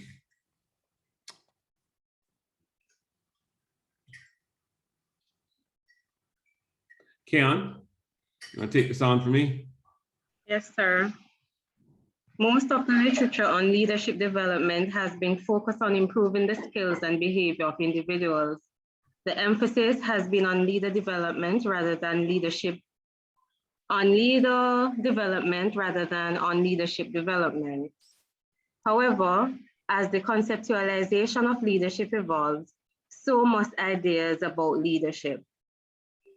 If leadership is a shared process, it involves the cooperative efforts of many people. Then leadership development must also consider how to prepare people to participate in this collective process. Development of individuals is still important, but there is also a need to develop effective leadership processes in teams and in organizations. Progress in understanding what must be done and how it will be depend in part on progress in theory and research on leadership processes at the group and organizational level. It will also require more intensive longitudinal research on ways to enhance these leadership processes. To be optimally effective, leadership development must be consistent with an organization's competitive strategy as well as with other human resource activities. Unfortunately, the developmental activities in most organizations are not based on strategic business objectives, and there is seldom any effort to determine if the activities are relevant to these objectives. The disconnect between developmental activities and strategic objectives probably reflects a lack of understanding about the interdependencies between them. We're only beginning to learn how developmental activities affect the acquisition of leadership competencies and how the competencies are related to organizational effectiveness. In a time of rapid change, it is not easy to predict the extent to which specific competencies will continue to be relevant in the future. Thus, even when top executives realize leadership development should be guided by a strategic objective, it is difficult to design developmental systems that will meet the need of an organization in a turbulent environment. Several scholars have made suggestions on how to improve leadership development and succession planning in organizations. Okay, we'll leave it there. Great. All right, so the systems are important for leadership development.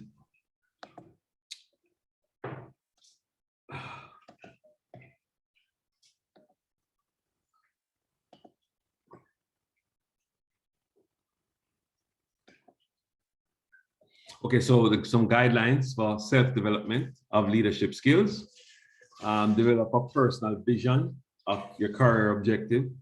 Seek appropriate mentors Seek challenges, developmental assignments. So ask for assignments. Don't just sit there if you want to move on to something else. Ask for an assignment.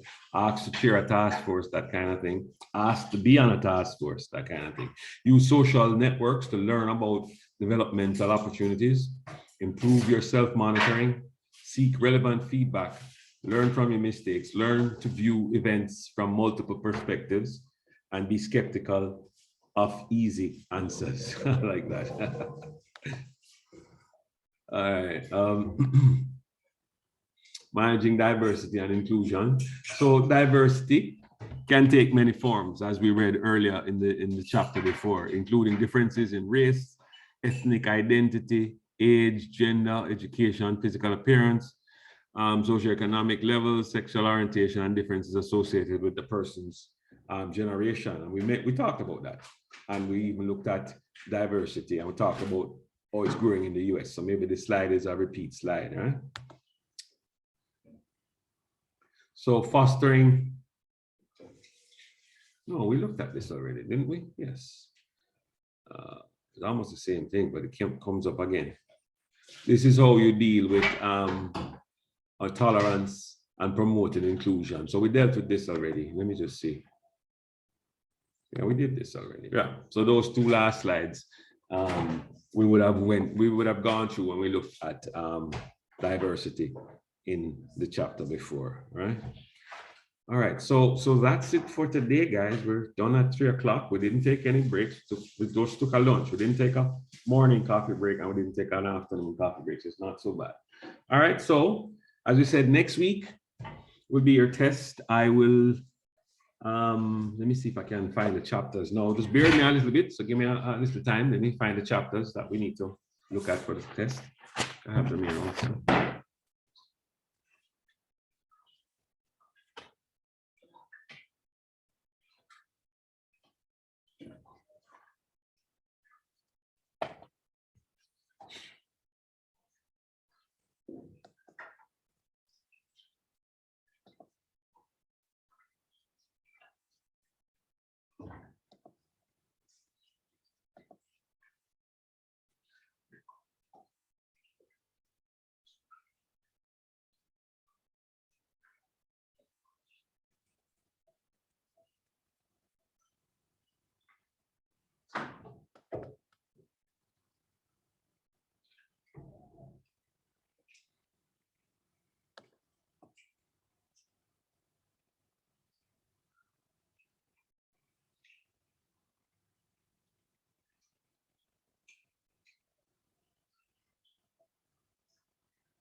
All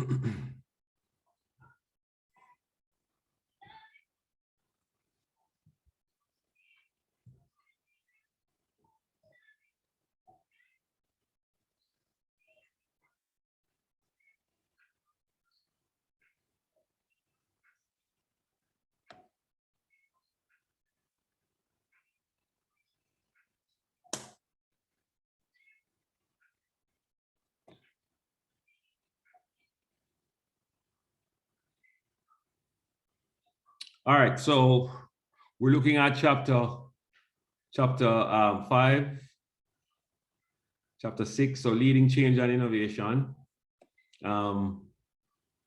Chapter 6, power and influence, and you did some of that in your group assignment. And chapter 7, as well as chapter 8, those chapters, right? And for the exam, it's going to be chapter 8, 11, 12, 13, and 14. I will send these in a note to you also. And the note is going to be the refined one. I'm just off the top of my head now looking at it quickly and telling you. So I'm saying, Sir? You're not hearing? No, sir. Could you please repeat? All right, hold on. All right. For the midterm exam, we're talking about chapter 5, chapter 6, chapter 7, and chapter 8.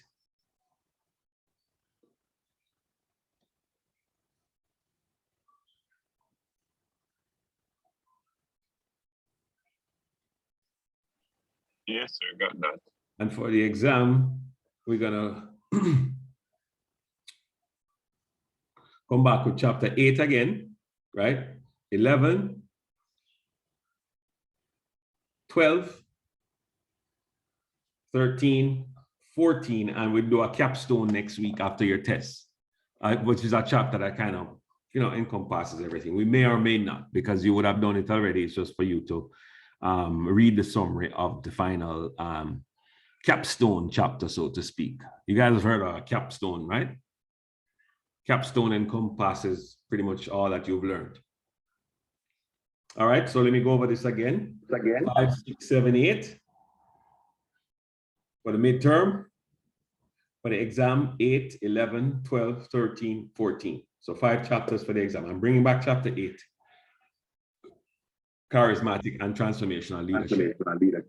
Right, so it's going to be both on your midterm as well as on your exam. All right? Everybody clear? Yes, sir. Got that. Also, sir, what's the form? Case all the way. Because it's pointless for me to give you something when it's, for me, this is an open book exam. So it's pointless for me to ask you something. All you're going to do is look at it and regurgitate. I prefer to give a case by all aspects of the case and, contextualize it by using things that we've learned from the text. All right? Okay. What time for the midterm on Sunday? I had asked, I wanted to get consent. Most people said they prefer early morning. So we start at 9 o'clock. Okay, from 9 It might be to about 3 hours. So we take a break and then we reconvene at 1 o'clock. Okay. All right, and then we can talk a little bit about what's going to be probably the following week. All right. Okay, sir. Everybody good? Sir, also. Mm-hmm. So last week chapter, they didn't send last week chapters. No, I saw that, and I told you I'd get it. The recording is there. Yes, I saw the recording. Finish. Yeah, you saw the link. I don't know if it's finished. Okay. From the YouTube side, but the link is there. Okay. Yeah, so I'll send you the slides. All right. Sure, no problem. And this week's slide as well, no problem, sir. And this week's, yeah, no problem. That's for Okay. sure. All right, great. Enjoy the rest of what's left of the weekend, guys. All right. Okay, sir. Thank you. Okay, sir. Thank you. So read the training session. Say that again. a training session, I should still private message you. Yeah, man, private message me, name, company name, and maybe you're not the one who makes the decision, so you need to let me know how to move forward on that. All right?